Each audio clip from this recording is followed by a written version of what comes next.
Hey guys, welcome back to the channel. This is story about what if Minato summons future Naruto part 1. Before I start, please do support for more amazing content and comments for part 2. Do consider to subscribe my channel and share my video to your friends and check out the description as well. Let's start the video. Come on Obito, or we're going to be late. Rin frowned as she called out to her teammate, Obito Uchiha. Said boy came running out of the Uchiha compound after her. I'm coming!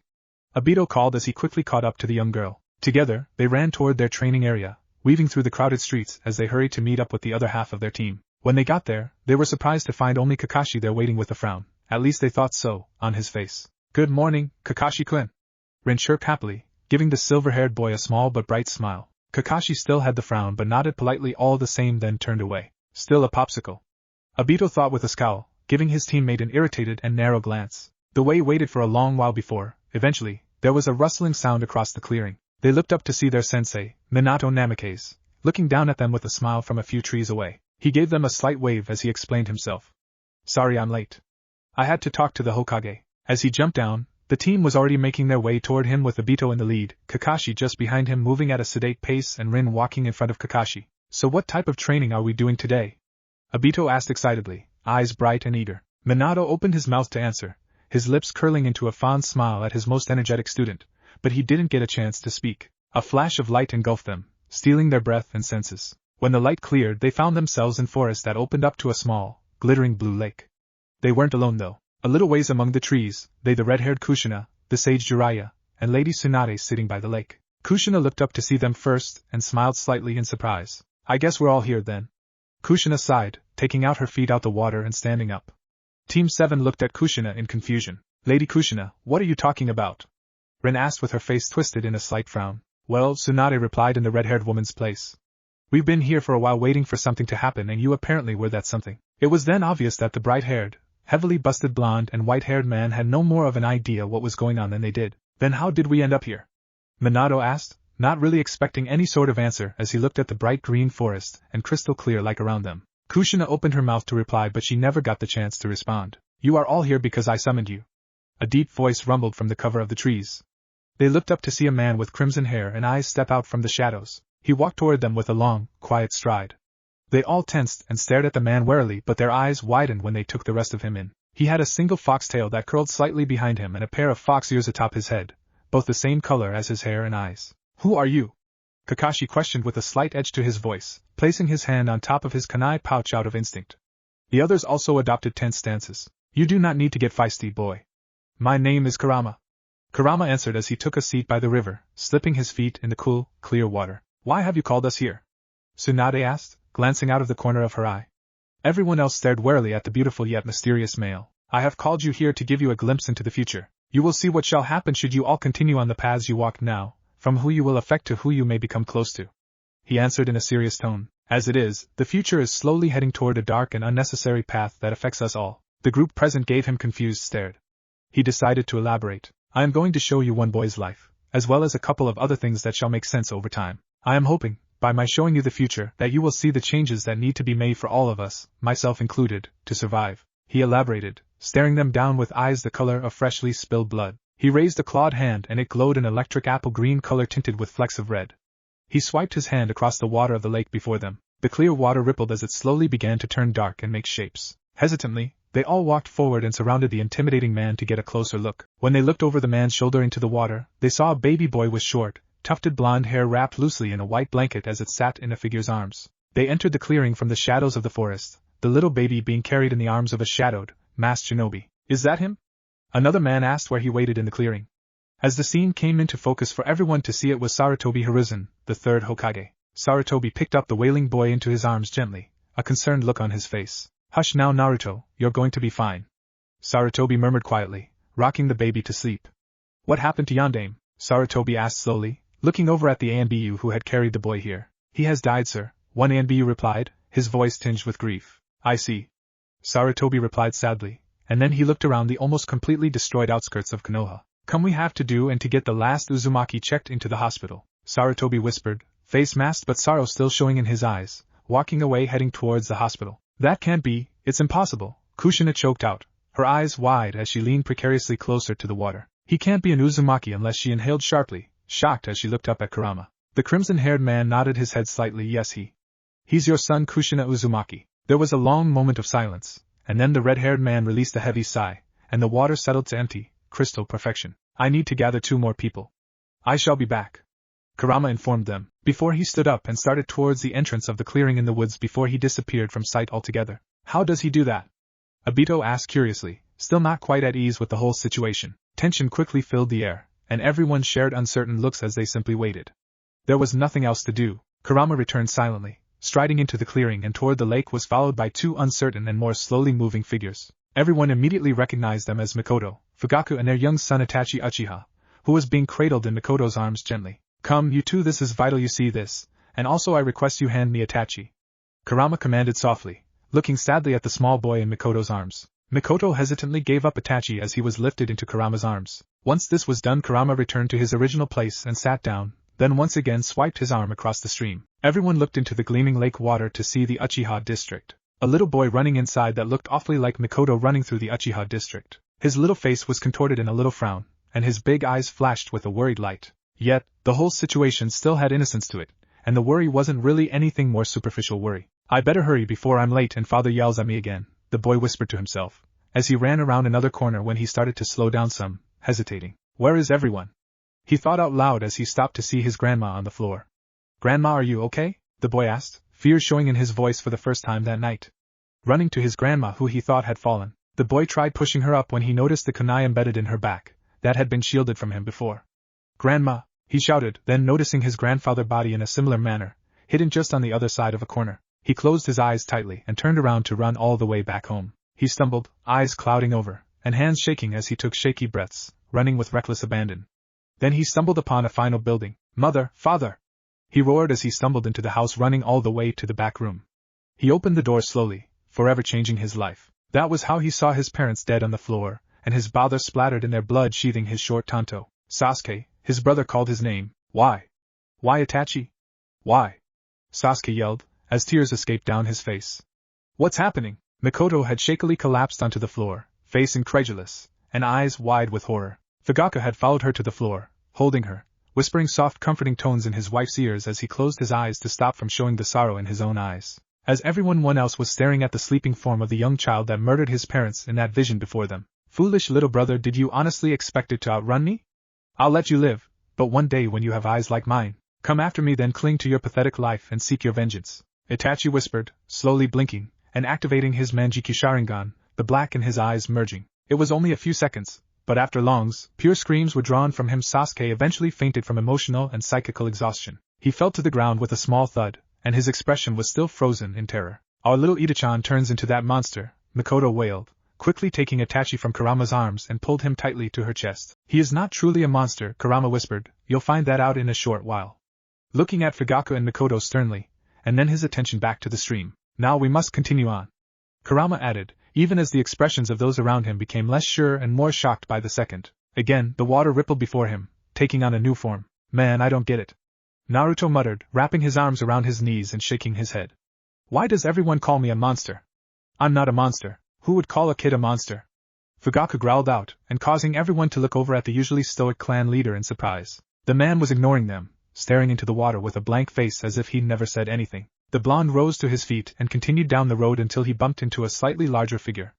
Naruto fell to the ground, grunting softly. Watch where you're going, Naruto shouted, glaring up at the person indignantly. It took him a second to recognize the face looking down at him, but the sneering face and dark hair gave it away. You should watch who you're talking to, moron, Sasuke drawled, glaring down at the blonde with ice in his gaze. These two remind me of when Obito and Kakashi used to fight, except Minato thought to himself they're both a lot colder toward each other than Obito and Kakashi were. You're the one who bumped into me, team! Naruto yelled as he jumped to his feet, glaring at Sasuke. HN whatever? Sasuke grunted before walking off toward a bridge that crossed a small creek just down the road. Naruto stared at Sasuke for a moment before he scrambled to his feet and followed after him. Sasuke noticed this after a moment, and turned to ask why the blonde was following him, giving him an icy glare at the same time. Because I want to ask you something, Naruto replied, seeming uncertain. Sasuke sighed, then proceeded to ask the blonde what his question was. I know you call me mean names, but why don't you call me a monster like the others? Naruto asked with slight hesitance, and a grimace at the end. Why would anyone call that poor boy a monster to begin with is beyond me, Mikoto yelled in a shocked voice. They still did not know of the fox sealed inside the young boy, so the Satoshi was that much more appalling to them. Sasuke was surprised at this question but answered it anyway after studying him for a moment. Then his features twisted into a look of disgust. You're just a worthless idiot, he started, his glare not losing its intensity. You're nothing like a monster. His glaze dulled and turned far away as if remembering something. Oh Sasuke. Mikoto choked out softly, holding Itachi tightly, as Fugaka let an arm circle around them both. Through the Uchiha clan head's face was still blank and speculating. Naruto looked outraged for a moment at being called an idiot, but he fumbled when he heard the last part. I see, thank you for not calling me a monster, Naruto said, his face slipping into an uncertain, hopeful look as he turned away. Naruto, Sasuke called, using his name for the first time. Naruto turned around immediately to look at the other boy. Yeah? Don't assume everyone thinks of you the same way. Sasuke grunted with a blank face. Naruto looked at him in shock but smiled nonetheless. I guess you're right, team. Sasuke returned the blonde smile with a superior half-smirk/smile of his own. Naruto noticed this was the first time he ever saw the raven-haired boy smile, even if it was closer to a smirk than Naruto's own blinding grin. Kurama stopped the memory right there to look at everyone who had drifted closer the longer they sat and watched. You may notice in the next couple of scenes something has caused your sons to drift apart, he told them finally, looking at Kushina and the Uchiha couple with an unforgiving gaze. Why? They seem like good friends to far, Obito pointed out, blinking at the scarlet-haired man and his teams in confusion. It's probably because they're going to be entering the academy, Kakashi supplied dryly. This caused everyone to look at him since the teen hadn't said a single word since the beginning. His gaze was still on the water and his expression thoughtful, though it was obvious he was still skeptical. Come on, it is time to begin the next scene, Kurama interrupted as he let a hand drift over the water again. Everyone returned their attention back to the pond, where the next scene seemed to be in a classroom at the academy. Everyone line up. It's time for the final exam, a man called. He had his hair pulled back into a ponytail and a chunin vest on. They saw a blonde girl and a girl with vibrantly pink hair ogling Sasuke. A boy with a dog on his head was standing next to him, and behind them a boy who looked like had just woke up from a nap, and a boy munching steadily on some chips. Naruto was next, and following after him was a boy wearing a long jacket with a pair of glasses and a girl who looked like a Hyuga, who was staring at Naruto with a blush on her cheeks. The blonde girl kind of reminds me of a Noichi, Minato murmured without taking his eyes from the scene. Everyone nodded their heads in agreement. The girl went up and performed the clone jutsu perfectly, as did the pink-haired girl. Next up was Sasuke, who sighed as the girl started to squeal when he performed the jutsu flawlessly. Dog Boy went next, stretching his jaws in a wide grin that stretched the marks on his cheeks. Minazuka. Rin realized out loud, remembering the older girl who looked a lot like this boy before them. The next boy went up sluggishly but nailed the jutsu quite perfectly. Shikaka. They all muttered at once, some speaking fondly while others did so in irritation at the lazy behavior. The boy eating chips went next. Chuza. Obito muttered tremulously, shivering and remembering the time when he had called the man fat and was chased all around the Leaf Village that day because of it. Oh man, Naruto's next. That blonde girl said, scoffing slightly. We always have to pay for his mistakes. The pink-haired girl grumbled as they both glared at the boy in question. Shut up. Naruto mumbled as he made his way over to the front. Gee, good luck, and Naruto. The timid Hyuga managed to choke out, all without looking at him. Naruto looked over at her and smiled. Thanks, Hinata, he said, oblivious as he caused the girl to flush red. I smell young love in the air. Kushina sang as she looked over Hinata, nodding in approval. Naruto stood in front of the classroom and began performing the jutsu. When he was done, everyone looked down at the ground and began to laugh at the pathetic clone that looked like it had a deadly illness and was melting. The teacher looked at the young blonde in irritation. Naruto, you fail, he grunted. Naruto looked up at him in despair. Oh, Naruto, just stay strong. Then you'll be able to control some of your chakra. Kushina murmured, watching worriedly as her son slumped over. Her eyes glistened with grief. Naruto walked back into line and fought back tears that threatened to fall. All around him, students chatted loudly as they congratulated one another on becoming genin. No one even looked at Naruto, except the Hyuga heiress, who was standing uncertainly by her desk. The scene changed to when they were outside and everyone was wearing their new headbands except Naruto, who sat on the swing looking at the others sadly. Why does Iruka-sensei push me so hard? Naruto asked himself quietly. That's because he wishes for you to be strong, Naruto, a voice said, making the boy turn around to look. It was a man with pale white hair and mysterious glow around him. He was also wearing a Chunin's uniform. Mizuki-sensei, Naruto said, blinking. I think I can tell you a way to pass the exam, Naruto, Mizuki said. Really? Naruto half shouted, though he was trying to stay quiet. Mizuki nodded his head and looked around before leaning down to whisper something in his ear. Why do I have a bad feeling about this? Tsunade sighed, causing everyone to look over at her. The scene once again changed to where they all saw Sarutobi seated and drinking some tea. Hokage-sama, there is a problem, an ANBU said quietly as he appeared at the old man's side. What happened? He asked while glancing at the ANBU. Naruto seems to have stolen the forbidden scroll. The ANBU told him, and Sarutobi looked at him in surprise. Tell all the Jounin to spread out and search for him. Sarutobi ordered urgently, shaking his head and rubbing at his forehead. Right away, Hokage-sama. The ANB replied, turning away. And tell everyone to bring me Naruto back unharmed. Sarutobi said, his voice cold, and with the threat the ANBU disappeared. The Sandaime looked over at a picture hanging on the wall in the shadows, of whose face they couldn't see. What should I do with your son, Yondaime? Sarutobi asked as he smiled sadly to himself. The boy's a walking trouble magnet. The scene faded into black and then opened onto a new scene, darker and in a secluded forest. The first thing to be seen was Naruto looking through the forbidden scroll. Naruto. A voice growled behind him and the boy turned, blinking. What were you thinking when you stole the forbidden scroll? Iruka asked, coming from behind his student and startling Naruto slightly. The boy rubbed the back of his head sheepishly. Everyone looked in surprise at the appearance of the Chunin Academy teacher. How did he manage to find the kid so quickly? Jiraiya asked. Everyone shrugged their shoulders. It looks like you caught me, Iruka-sensei. Naruto said tiredly, and that was when Iruka looked at the child's worn-out and chakra-drained face. Naruto, what are you doing out here anyway? Iruka asked. Naruto looked up at his ponytail-wearing sensei. Mizuki-sensei said if I master at least one jutsu in the scroll, I could pass the exam. Mizuki. Iruka spat coldly, looking at Naruto shocked. Naruto nodded his head in confusion. Yes, he indeed said my name, Iruka. Mizuki chuckled as he emerged from the shadows of the trees. Mizuki, what were you thinking? Iruka shouted incredulously. It's simple, really. You just got to think about it. Mizuki said as he jumped down from the tree and started walking over to them. Naruto, do you wish to know why everyone hates you? Mizuki asked, gaze poisonous and his smirk cold. We all would like to know. Jiraiya shouted at the water, though the man wouldn't reply back to him. Everyone nodded their heads in agreement but were all too intent on watching to really shout an opinion like the Sannin did. Why? Naruto asked, scooting back a little and his face hesitant. Mizuki, you must not tell him.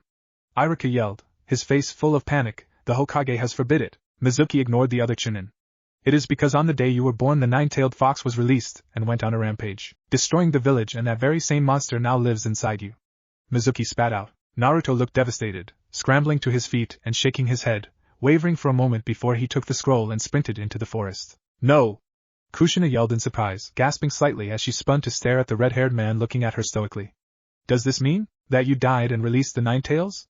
Then yes, you did die and Naruto was next in line, the only one able to contain it.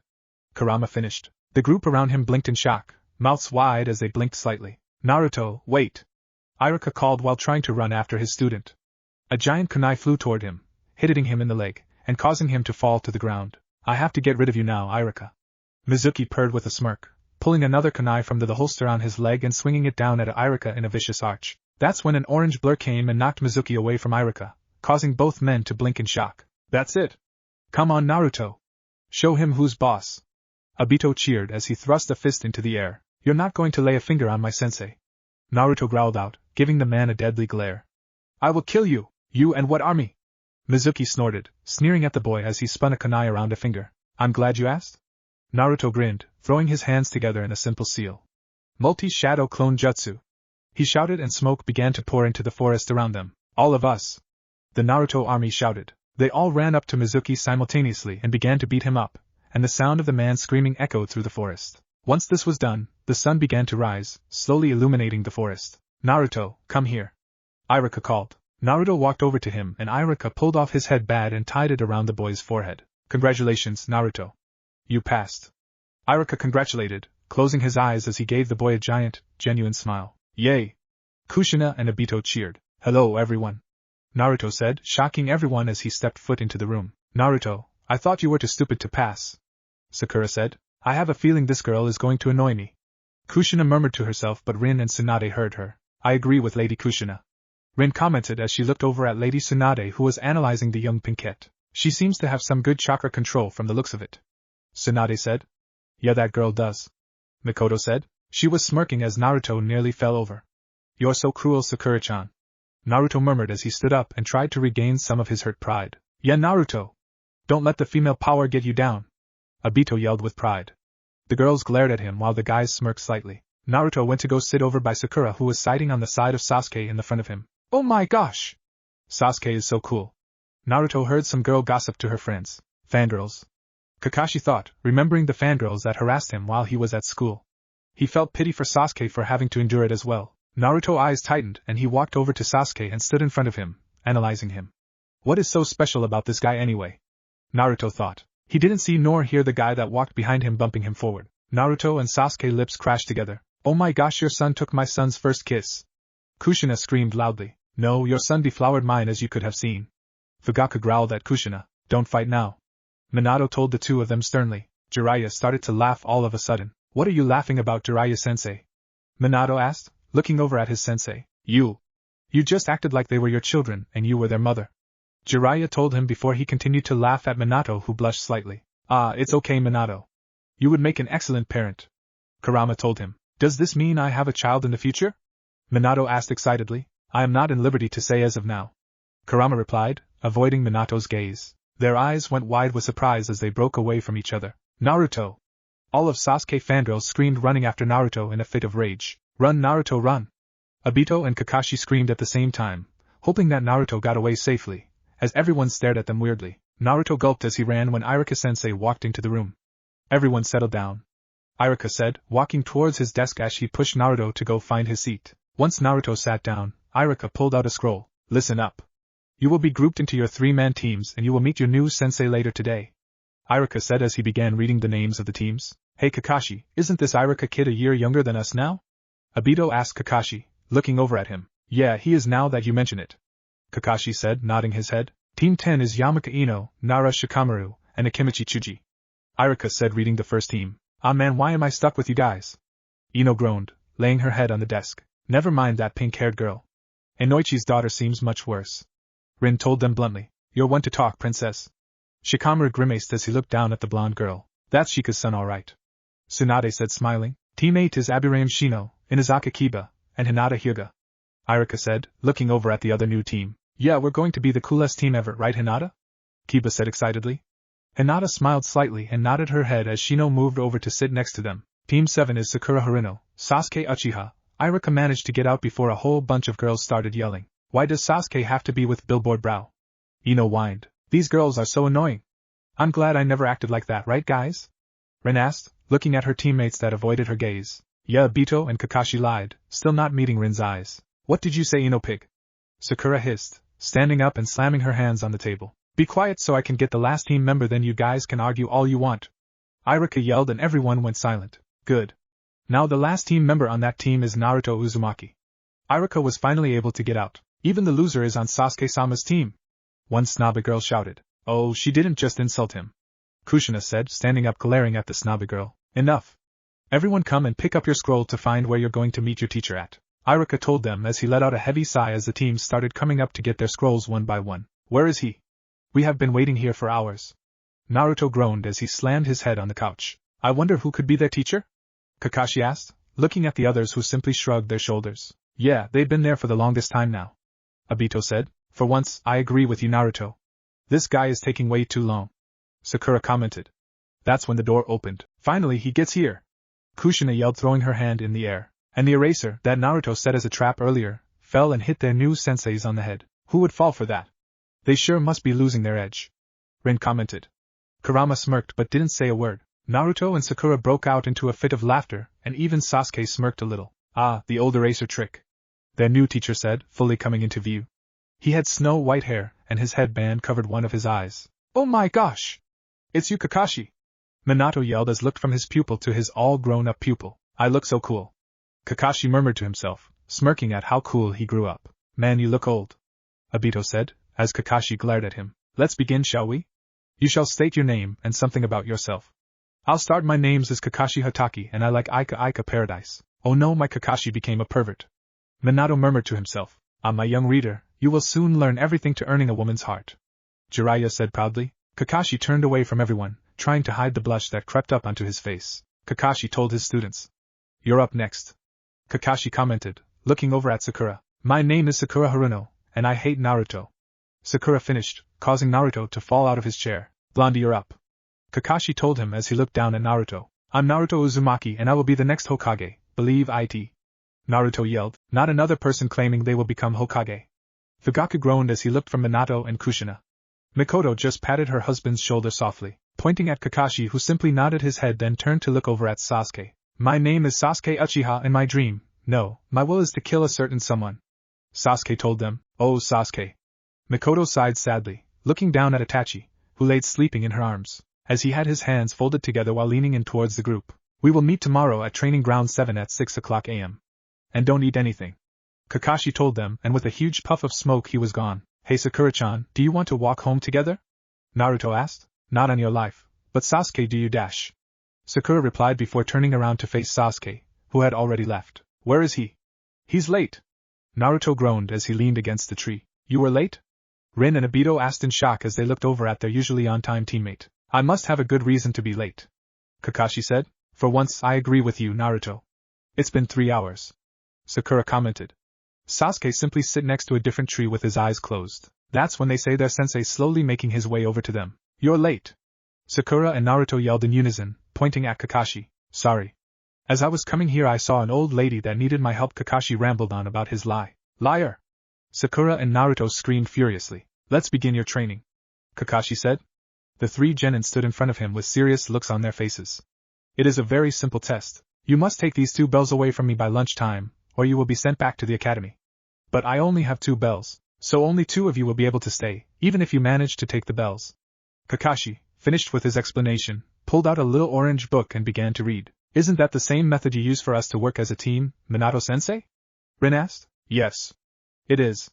Minato answered, looking over at Kakashi and smiling. Let's handle this one-on-one. Naruto announced cockily before running up to Kakashi, trying to throw a punch. Kakashi grabbed his fist and threw his own punch, which hit a substitution as Naruto hit on top of a tree. The blonde looked down at his sensei, preparing his next attack. You know you need to be more stealthy. Kakashi advised the student from behind, scaring him and causing him to fall out of the tree. Naruto quickly did a backflip and landed on his feet. Where did he go? Naruto wondered to himself as he looked around for his silver-haired sensei. Leaf Village Secret Jutsu, 1,000 Years of Death. Kakashi said, poking Naruto in his butthole, causing him to scream loudly and jump far away from his sensei. Everyone burst out laughing. Rin and Obito fell to the ground, clutching their sides. Oh come on. It's not that funny. Kakashi said as he turned his head away to hide his embarrassment. You know you just molested a 12-year-old. Jiraiya told Kakashi as he wiped his tears away from laughing so hard. I can't believe I'm teaching a mini-pedo. Minato joked. That set everyone off again. Stop laughing. Kakashi yelled. Sakura sighed as she watched the scene unfold. She watched Naruto fly off somewhere, and when she returned her gaze over to Kakashi, she found that he was missing. Where'd he go? Sakura asked, getting up and out of her hiding space to go hunt for him. She started to walk off in a random direction when her sensei appeared right in front of her, pulling her into a genjutsu. When Sakura opened her eyes, she saw Sasuke standing right in front of her. Sasa. That's when kunai and shuriken started to fly at Sasuke, hitting him all over. Sasuke looked over at her as he was injured and bleeding profusely. Sakura let out a scream of terror before falling down the ground like a rag doll. Everyone simply stared at this girl as if she was plain stupid for falling for that trick. Man, this girl is giving us female ninjas bad names even if she is a beginner. Rin said. Sasuke watched Sakura fall down to the ground and he let out a sigh before he jumped out to show himself. Oh. You saved me the trouble of having to look for you. Kakashi said apathetically as he turned a page in his book. Let's get this over with. Sasuke demanded as he took a fighting stance. Fire style, fireball jutsu. Using his first fingers he held them in a circle in front of his mouth, and breathing a giant fireball. He executed that jutsu perfectly. Obito said in awe as Fugaku looked at his youngest with pride. Mikoto looked on in worry. Kakashi jumped out of the way before he tried to hit Sasuke, which he turned into a substitution. Fire style, multi-fireball jutsu. Sasuke called from above as he launched a technique that sent out a bunch of mini fireballs in rapid succession. The attack caught Kakashi off guard, causing him to get hit and fall to the floor. Sasuke smirked as he saw Kakashi on the floor. He made his way over and tried to grab a bell when his hand was grabbed and Sasuke was thrown into a hole. Fugaku looked at his son and smiled, but Kakashi still held a smirk on her face. Sasuke coughed as the dust cleared and he saw his body was under the ground. Stay there until I come back.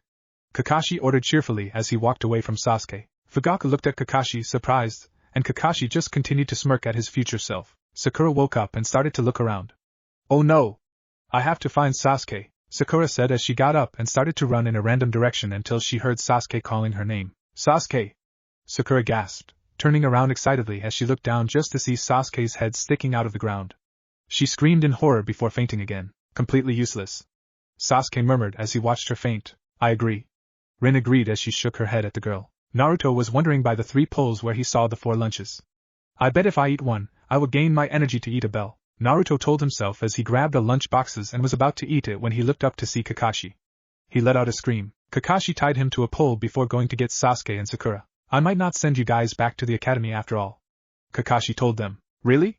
All I did was run and faint. You give points for that? Sakura asked. Alright. Naruto yelled from he was tied up at. I think I'm going to drop all 3 of you guys from the program immediately. Kakashi informed them with a smile on his face. Kakashi, that's so cruel. Kushina told him. Hey! Don't go blaming me from them being stupid. Kakashi yelled at her. Stop yelling. We're trying to watch.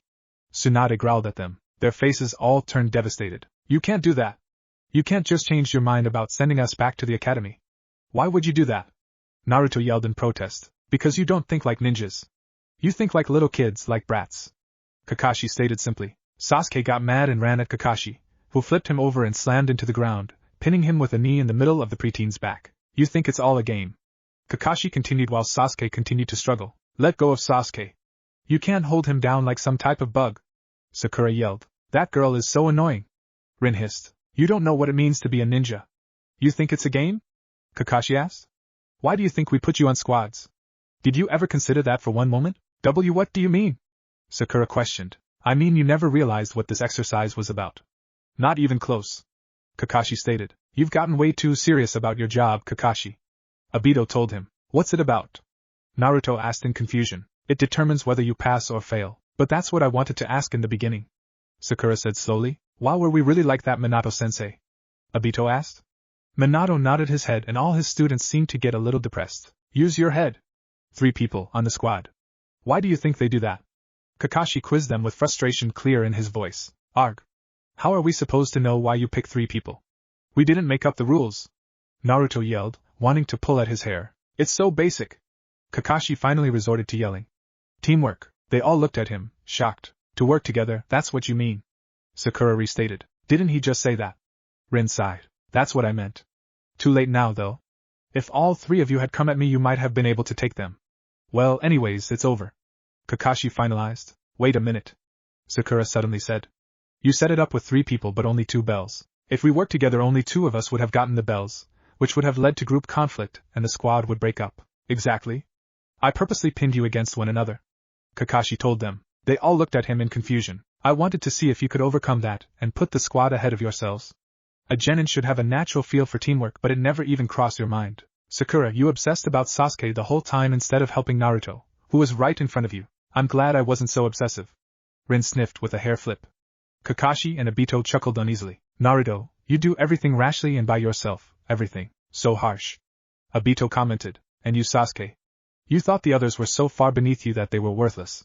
Your arrogance will get you killed one day. Ninjas are in squads because it is better to face enemies with teammates who have your book than to be stupid and face them alone and get killed. Yes, their individual skills are valued, but when you put a team together whose skills complement each other, then you have a force to be reckoned with. Every shinobi understands this. When people put themselves above the squad, it can lead to failure or death. Kakashi said as he pulled out a kunai from his pouch. For example, Sakura, kill Naruto now or Sasuke dies. Kakashi! Everyone yelled as they glared at the white-haired teen. What are you blaming me for? I haven't done it yet. Kakashi yelled back. Sakura looked at him with her eyes wide and mouth to the ground. Naruto started rapidly looking back and forth between Sakura and Kakashi. That is what happens when on a mission. Kakashi explained, removing his kunai. Sasuke looked rather relieved when he moved the kunai. That was really scary. Sakura gulped. Naruto let out a sigh of relief. The enemy takes a hostage and gives you an ultimatum. Someone could end up dead. Kakashi was dead serious as he spun a kunai around his finger before putting it away for good. On every mission your life is on the line. Kakashi got off of Sasuke and started to walk away. Did you ever look at the stone and see the names engraved on it? They're all ninja who are honored as heroes in our village. Kakashi said, seemingly there but not. That's it. I know now. I've decided I'm going to have my name engraved on that stone. I'm not going to live and die for nothing like a dog. I'm going to be a hero, Naruto shouted. They're a special kind of hero. Huh? What kind of heroes are they? Come on, tell us. Well? Naruto asked. They're all Kia. That sounds really cool. Everyone looked at Kushina in wonder. It means killed in action. Sakura deadpanned. They're all dead. Naruto's eyes widened in shock and he looked away in shame. This is a memorial stone. Kakashi's voice took on a melancholy tone. My closest friends, comrades, and even my sensei's names are engraved here. Wait. So he died? Rin cried in shock. Obito looked down at the ground with a blank look on his face. Minato looked over to Kakashi, who didn't say a word. All right. I'm going to give you all one more chance, but I'm going to make it harder on you.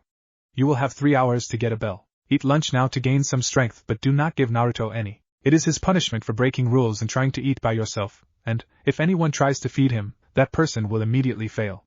Kakashi told them. Naruto groaned in protest. I make the rules and you get to follow them. Got it? Good. Kakashi disappeared with a small poof of smoke. Sasuke and Sakura began eating quietly when Naruto's stomach rumbled loudly. Sasuke held his lunch out to Naruto. No, Sasuke, if you do that you'll fail. Sakura gasped. Kakashi's gone and we need to get those bells as a team. If Naruto's hungry, he'll be even weaker than usual and that will hurt the time, which jeopardizes the mission, Sasuke explained in a bored tone. Mikoto was proud that her son was willing to be sent back to help out a friend. Sakura sighed as she went over to Naruto and gave him some of her lunch. Kakashi suddenly appeared along with a harsh wind. You broke the rules. He intoned with a scary look on his face. I hope you're ready for the punishment. Unknown to them, Kakashi started a jutsu which made thunderclouds appear and lightning strike behind him. Any last words? We're all in this together. Sasuke said. Yeah. We're all in this together. Sakura yelled with determination though her body was shaking like a leaf in the wind. Yeah, that's right. Believe it. Naruto stated proudly. The 3 of you are one? That's your excuse? The 3, well 2 of them took a fighting stance on either side of Naruto. You're still way too serious about everything, Kakashi. Obito commented. You pass. Kakashi said out of the blue as the sky cleared. They blinked in confusion. How did we pass? Sakura asked. You were the first squad to ever pass because you actually managed to think for yourselves. All the others always followed my rules, no questions asked. They clearly weren't ready. A ninja must see through deception, for in the ninja world that is one of your greatest assets. Those who break the rules are scum, but those who abandon their friends are worse than scum. You're going to be a great sensei, Kakashi. Minato complimented proudly. Kakashi smiled from under his mask and nodded his head. What are you showing us next, Kurama? Kushina asked. I'll be showing you their very first official mission. Kurama informed them. What is it ranked? Obito questioned. Rank C, Kurama said. Would not that be too hard for a genin teen? Minato asked. Kurama shook his head. The third believed this mission would not be so hard for them to protect them man to the village near the border of the water and fire country. Kurama commented. So wait, you're basically telling us this mission is not how it seems. Kakashi concluded. Exactly. Kurama. Our son are getting into a lot of trouble, Mikoto said as she rocked little Itachi in her arms. Kushina couldn't agree with her more than she ever could. Don't worry, everything will be fine in the end, hopefully. Fugaku reassured his wife. Yeah, it's not like Kakashi is going to let them die, Jiraiya says, laughing, trying to ease the tension in the air. Tsunade hit him aside the head for that comment. They all turned around to the lake to see them walking across a bridge. He appeared to reach a clearing when the 2 assassins came out from a puddle, lunging at Kakashi, wrapping him up in chains, and started to pull back on the chains, causing him to grunt slightly. They tugged even harder to rip him apart. Kakashi, you should have took those guys out, Obito said as the others nodded their heads agreeing with them. Sakura gasped in distress, while Naruto yelled at their sensei. Then the 2 assassins came behind Naruto ready to strike him down. Naruto froze in fear while Sasuke jumped into action. Obito shuddered. He remembered his first real mission and he froze up at the start of the battle. Obito adjusted his goggles over his eyes. Sasuke pulled out 1 kunai and 1 shuriken and threw it at the chain that tied the 2 assassins together, nailing them to a tree. I can't get free, one of the 2 assassins said as Sasuke landed on their arms, kicking them apart. Fugaku said as he watched his youngest son fight. Mikoto looked at him worriedly, hoping her little boy is alright, causing the chain to snap. The assassin broke up into 2. One ran at Naruto while the other ran towards Sakura and the man they were supposed to be guarding. The man closed in on the man and Sakura jumped in front of him, protecting him with a kunai at hand, bracing herself to fight as he closed in on her. But Sasuke quickly moved in to protect them both. He just like Kakashi, Rin thought as she remembered all the time she stood to protect someone. He would always jump in front to protect her from any type of damage. But as soon as he was mere centimeters away from Sasuke, Kakashi appeared and held the man in a chakra hold while the other lay limp in his other arm. They were all surprised to see him. Hi. Kakashi greeted. Kakashi-sensei is alive, Sakura said happily. Of course, otherwise he would have never been a jounin, Rin said, glaring at Sakura. Come on now, Rin, it was their first time in battle, cut them so slack, Kushina said to the young girl. Show off, Sasuke thought. Everyone started to burst out into laughter beside Kakashi, as his ears flamed red in embarrassment. As Naruto looked at Kakashi shocked, he looked over to see Long's where he thought Kakashi-sensei had been torn to shreds. Kakashi then noticed that Naruto had a cut on his hand. I didn't mean for you to get hurt, I just didn't know you would freeze up like that, Kakashi said before he started to walk away, heading towards the other. Very good, Sasuke, very smooth, you to Sakura, Kakashi commented. He already picked a favorite, Jiraiya said as he looked at Sasuke with a small frown. It dawned on Naruto that he was completely useless in this fight. They started to walk away. Hey, Sasuke said, gaining Naruto's attention. Yeah. Naruto replied. You're not hurt, are you, scary cat? Sasuke asked, looking at Naruto cockily. The Uchiha coupled sighed, knowing how cock their son was didn't compare to Fugeki's own ego any day. Naruto glared heatedly at Sasuke. Sasuke, Naruto, stay still, these ninja had poison in their claws, we need to take it out of you quickly. Kakashi says. Naruto gasped as he lifted his arm up to his face. The poison is lethally, so don't try to move it around so much so it doesn't get into your bloodstream. By the way, we need to talk, Kakashi said, turning to face the man they were guarding. The man gulped sand, looked slightly nervous. When they had the men tied tightly to the tree, they began to talk. These are ninja form the Hidden Mist Village. The specialty is relentless attack. They keep fighting no matter the sacrifice. Kakashi informed them. Wait, you said this was a C-class mission, not a B rank or higher, that could all die. Minato yelled at Kurama. I'm not the one that assigned the mission, they didn't even know until this very point. Kurama explained. How did you know about our ambush? One assassin asked. A puddle on a clear day, and it has not rained in weeks. Kakashi told them bluntly. Yeah, that is pretty obvious, that the worst ambush ever. Obito said as he put his hands on the back of his head and titled backwards some. Then in that case, why did you leave it to the genin to fight?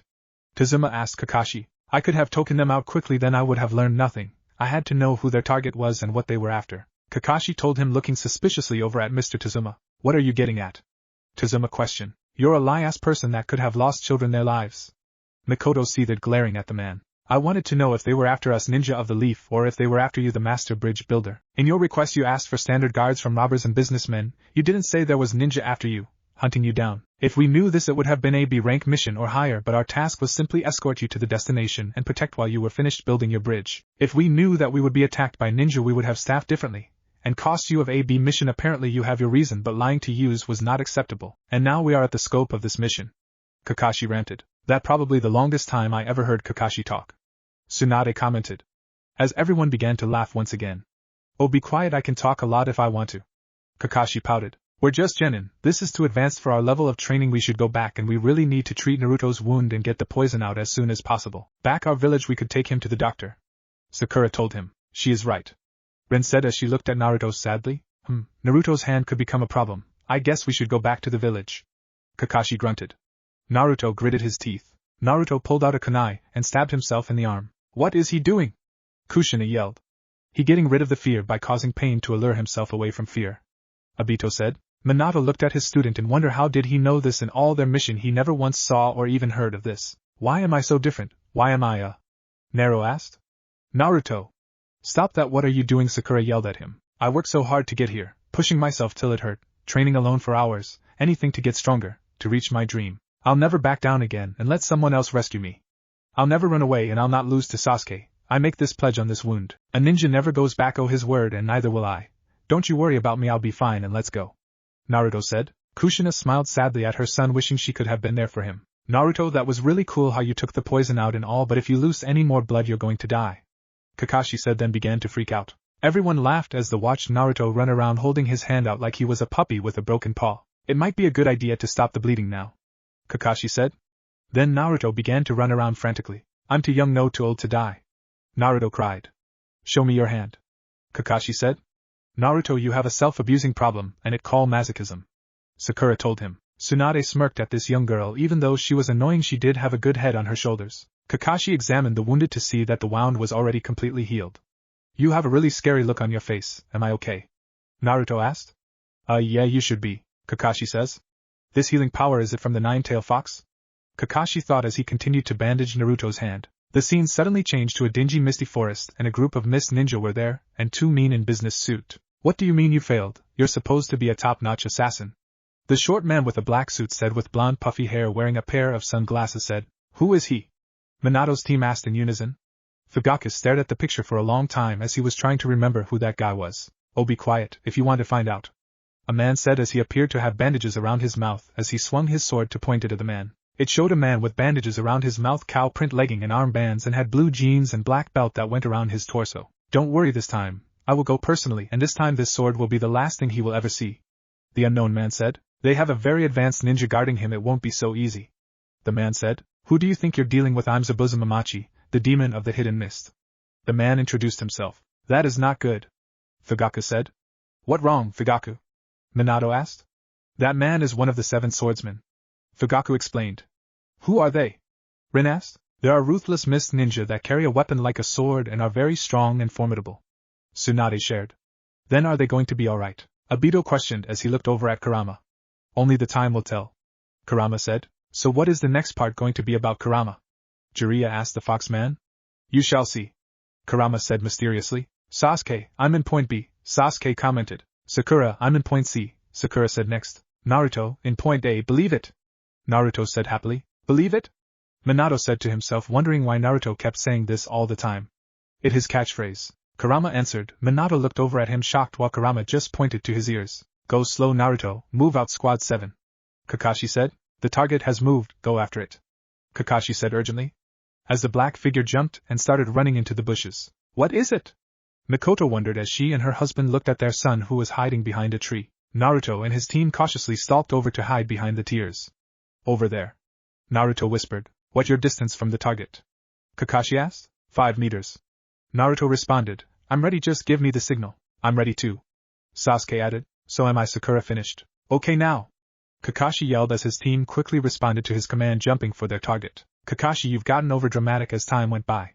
Obito said as he looked at his teammate. I got him. I got him. Naruto said as he held the cat by his stomach. All that over a stupid cat? Kushina asked as Kurama merely nodded his head as the other began to laugh. The cat started to fight back, scratching Naruto all over his face. Did you confirm that the cat had a red ribbon on his neck? Kakashi asked. Ah! Naruto screamed as the cat continued its assault on his face. While Sakura just smiled as she watched her teammate get attacked by the cat. I hate cats. Minato said as he glared at the cat Naruto was holding. We got a positive ID. Sasuke responded. Lost pet Tora captured, mission accomplished. Kakashi concluded. Can we get a better mission than this? Naruto yelled in outrage as Kakashi nearly fell over because of the sudden outburst. Not even we had such lame missions. Rin added. That because we're at war, Rin. Tsunade added. I hate cats. Naruto yelled as he successfully caused Kakashi to fall over. Fugaku looked from Naruto then back at Minato, wondering if he could possibly be this kid's father. Once they were back at the Leaf Village. Oh, I'm so happy my Tora is safe and sound. A fat lady said as she rubbed her face next to the cat as the cat was crying in distress. Ha ha ha, stupid cat, that kitty deserves to be squashed. Naruto laughed. No wonder that cat ran away. Sakura added as she looked at that cat pitifully. The boat kept roaring through the dense fog as everyone kept their eyes on Mr. Tazuma. I have no choice but to tell you now, I want you to know the truth. Like you said, this is beyond the scope of the original mission. The one who seeks my life is a very short man who cast a very long and dead. Why, Shadow, Tazuma informed them as he lifted his head to look up at them. A shadow? Kakashi said. A deadly shadow? Kakashi inquired as he rose an eyebrow at the man. Stop repeating yourself. Obito joked as Kakashi glared at him. Tazuma grunted. Kakashi copied the man. Who is it? Kakashi asked. You know him, or I'm positive you've heard his name before, Tazuma stated as he began to sweat slightly. He is one of the wealthiest men in the world, the shipping magnate Gato. Tazuma finished as Kakashi's eye widened in surprise. Gato, of Gato Transport, he is a business leader, everyone knows him. Kakashi stated. Who is that? Minato asked as he looked at the others who shrugged their shoulders. Fugaku sighed. He in famous business that just stared to take off. Fugaku informed them. Who? What? Naruto asked, looking at his teacher curiously. Tazuma shifted his gaze over to Naruto. Jiraiya stared at Naruto then looked over to his student, and wondered if Minato could be this kid's father. Gato is a very powerful tycoon from a famous company, but below the surface, he uses the same ruthless methods. He used to take over business and nations. He sells drugs and cartels and ninja. Tazuma informed them as he closed his eyes. It was 1 year ago, when Gato first set his eyes on the land of waves, he came to our island. He used his vast wealth to take full control of our transport and shipping. Anyone who tried to stand in his way simply disappeared. An island in the sea controls everything. Fiancé and government are very alive. But there is one thing: he forgot the bride that will join us with the lands and that will break his control, and I'm the bridge builder. Tazuma finished. That man is no good whatsoever. Rin stated as Kushina nodded her head in agreement. The 3 genin stared at him. So that since you are in charge of the bridge, you're getting into the gangsta way, Sakura concluded as she placed her hand at the bottom of her chin and stroked it softly. So that means those guys were fought in the forest was working for Gato, Sasuke stated, turning to look at his teammates. This mission is getting more and more dangerous by the second. Tsunade thought. Naruto said, crossing his arms as he began to analyze this new information. I don't understand. If you knew he was dangerous, he would send ninja to eliminate you. Why did you hide that from us? Kakashi questioned as he looked over at Mr. Tazuma. Because the land of waves is a small and impoverished nation, even our nobles have little money. Tazuma said as he looked down at the bottom of the boat. There are common people who are building this bridge. They can't pay for an A or B rank mission, it's too expensive. if you end the mission when you drop me ashore, there will be no more bridge. They will assassinate me before I reach my home, but don't feel bad about that. My sweet little grandson, he will cry, Granddad, Granddad. I want my granddad. Tazuma mimicked his grandson tone. He tormenting them. Kushina said. Naruto and Sakura squirmed in their seats as they looked at Mr. Tazuma. Oh, and my daughter would blame the leaf for abandoning her father and living her life in sorrow, Tazuma added as Sakura and Naruto looked down at their hands. Oh well, it's not your fault, Tazuma said. Way to give them the guilt trip. Obito said. Oh well, then we have no choice but to keep guarding you, Kakashi said as he lifted his hands up in defeat. Oh, I'm very grateful, Tazuma said as he smirked heavily. I win, he thought. He not even sincere. Kakashi told them. We're approaching the shore. The boat attendant informed them as they roared on. Tazuma, we have to be fortunate, so far, the boat attendant said. Nice going, Tazuma said as they approached and entered a tunnel, but once they reached the end they saw the beginnings of a small village suspended on top of water. Yeah! Naruto yelled as they approached the shore. Once they docked, Tazuma and Team 7 got off the boat. This is as far as I go, good luck, the boat attendant said. Right, thank you for taking such a risk, Tazuma responded as he nodded his head at the other man. The boat attendant nodded his head and drove away. Alright, take me to my home, get me there in one piece, Tazuma told them. Right, Kakashi said as they started to walk away. The next ninja they send won't be a chunin but a jonin with deadly skill, Kakashi thought as he closed his one visible eye and let out a sigh as they continued to walk towards Tazuma house. I think it's going to be that Zabuza guy who might come, Rin predicted. I agree with Rin, they better be careful, Mikoto said. Ugh, next time, I won't let Sasuke take all the glory, believe it, Naruto thought as he ran ahead slightly. This reminds me of Obito and on a first mission with his rivalry with Kakashi, Minato thought. He glanced around frantically before throwing a kunai towards a bush, over there, Naruto said. Everyone looked at him with surprise before they looked over at the bush. It was just a mouse, Naruto said as Sakura and Tazuma were shaking with anger and Sasuke and Kakashi simply stared at him. Mouse, yeah right, everyone could see through your stupid act at embracing, Sakura yelled, jabbing her finger towards him. Naruto, those are kunai knives, those are very dangerous, Kakashi told him. Humph, Sasuke snorted. I think he knows that, Kakashi, Kushina told him. Stop trying to scare me, you scruffy old dwarf, Tazuma yelled at Naruto, shaking with visible anger. Stop yelling at my son, Kushina yelled at Tazuma. Hey, is someone over there or is it over there, huh? Naruto said as he pulled out another kunai and threw it. That is when Sakura continued to march over towards Naruto and hit him aside the head. Obito and Kakashi both flinched as they remembered when Rin used to hit him aside his head. That's it, Naruto, Sakura yelled at him. What, someone is really following us, I mean it, Naruto complained as he rubbed his sore head. Quit it, Naruto, and stop acting like a dumb kid, Sakura said as Kakashi peered over the bush to see a white rabbit slumped against the tree trunk, scared stiff. That poor rabbit, Rin said. Obito nodded his head in agreement, while all of the adults there stared at the rabbit in wonder. Sakura walked over to him and saw the rabbit, then turned to glare over at Naruto. Naruto, look what you did, Sakura yelled at him. Naruto walked over and saw the rabbit. Ah, rabbit, Naruto said as he ran over and picked it up.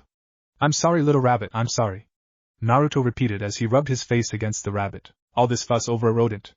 Tazuma grunted. Everyone but Kakashi stared at Naruto. Apologized to the rabbit. Kakashi did a double take of the rabbit. That is a snow rabbit, but the color, it only has white fur during winter when the days are short and have little sunlight. This rabbit was raised indoors away from the light. It could only be for one purpose, a replacement, teaching, Kakashi thought as he glanced back at his team. Naruto continued to cuddle against the rabbit. So they're already here, Kakashi thought as he glanced around subtly. Kakashi thoughts confirmed the adults' assumptions about the rabbit, as a figure hid in the trees staring down at them. No wonder why the demon brothers failed. It the copy ninja from the hidden village in the leaves, Kakashi Hatake with the Sharingan. Obito voice echoed as he touched his Google-covered eyes, then looked over at Kakashi and gripped his pants tightly. How did I get the Sharingan? Kakashi asked Kurama. He looked over at Obito. Before he died he gave you his right Sharingan eye, which Rin put in yours since you lost one of your eyes, Kurama told him. Kakashi opened and closed his mouth as he looked over at Obito, who continued to stare at his hands. Zabuza said as he gripped his sword. Look out! Kakashi yelled as the sword was thrown their way, and they all hit the deck, allowing the sword to get stuck in the tree. Then soon after, Zabuza appeared on top of the sword. Zabuza looked down at them. That must be, Kakashi thought. Here is my chance to shine. Believe it, I'm ready this time. I won't be outshined by Sasuke. Naruto thought. What are you doing? You're going to get killed, you idiot, Obito yelled.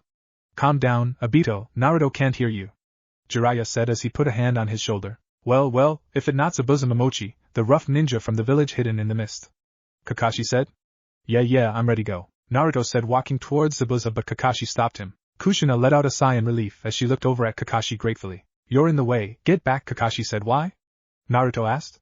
Because he not like ninja, he is in a whole other league. If he's our opponent I will need this, Kakashi said as he lifted his hand to his headband. My Sharingan, so I did get it. Obito murmured to himself as he stared at future Kakashi. Everyone looked at him in shock. Kakashi of the Sharingan Eye. Zabuza said. Did I get that right, huh? Sasuke thought. Sasu-chan. Mikoto looked at her oldest son in her arms, then back at her future youngest one. Fugaki noticed this and placed a hand on her shoulder, comforting her. Well, that too bad, you will have to hand over that old man, Zabuza said, as the two Jonin held a standoff with one another. Sharingan? What is that? Naruto thought. What are they talking about? Does he have some type of special power? Sakura thought. Sharingan, Tazuma pondered. Now quick, Manji formation and stay out of this fight. Kakashi ordered his team. They all looked at him surprised. I taught you teamwork, it's time to use it. Kakashi up his headband to reveal a scare that stretched from the bottom of his eyebrow and ended to the start of the mask, and his eye held the basic Sharingan eye. Kakashi stared at his future self in awe. Obito and Rin looked surprised. Minato kept looking from his young pupil to his future self, and wondered what would happen next. I'm ready, Kakashi said as he took a fighting stance. His eye, what's is that?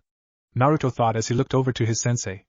Well, it seems I will get to see the Sharingan in action, Zabuza said as he was smirking underneath the bandages. What is with the bandages over his mouth? Tsunade wondered. What's with everyone, they keep saying Sharingan, Sharingan, what is a Sharingan is? Naruto questioned. Sharingan is a rare power that resides in the eyes. The user of this jutsu or dujutsu, it can see and comprehend any ninjutsu, genjutsu and taijutsu, and reflected that attack on the attacker. Sharingan is a rare form of dujutsu, however there is more to the Sharingan than that, a lot more, Sasuke informed his teammates, as Naruto gave him a sideways glance. He's so bright, Mikoto said, praising her son as Itachi just awoken from his nap and sat up quietly and gazed at his younger brother and let out a happy giggle, causing everyone to smile. You got it right, boy, but you only scratched the surface. Sharingan can analyze and copy the jutsu to the smallest detail, Zabuza said as mist began to rise around them. As for you, Jonin, as a nation of the hidden mist, we were ordered to annihilate you on sight. Your profile is in our bingo book. It called you the man that copied 1,000 jutsu. Kakashi the copy ninja, Zabuza said. Not true. If he trained his Sharingan well enough, he could be able to see even through the mist, Fugaku said, looking over at Obito. What, Kakashi-sensei is a famous ninja? Sakura thought as she looked over at Kakashi. Wow, that's so cool, Naruto said. Wait a minute, Sharingan is a rare trait that only presents itself in a few members of my clan. Sasuke thought as he stared at Kakashi. I got it from a friend, Kakashi said, looking over at Obito, smiling at him slightly. Thanks, Kakashi, Obito replied. Could he be? Sasuke thought as Zabuza got into a fighting stance. Who is he talking about? The two Sannin thought as they looked at the young Uchiha. Enough talking, I need to exterminate the old man now, Zabuza growled as the genin surrounding Mr. Tazuma to protect him from any harm. Zabuza growled at them from the top of the tree. I see, I will have to exterminate you first, so be it, Zabuza said as he flashed out himself over to the small river with his sword at hand. He is over there, Naruto yelled, causing his teammates to glance over where Zabuza was, then his remaining hand to start making hand signs as he held his hand near his mouth and lifted one leg in the air while maintaining a perfect balance. One hand signs, Kushina yelled in surprise. That was certainly unexpected, Jiraiya agreed. He building a huge amount of chakra, Kakashi thought as he stared at Zabuza. Ninja art, hidden mist jutsu, Zabuza said as a dense and thick fog wrapped around them. He vanished, Naruto said. Sensei? Sakura called out as he stood in front of them. He will come after me first, Kakashi stated. But who is he?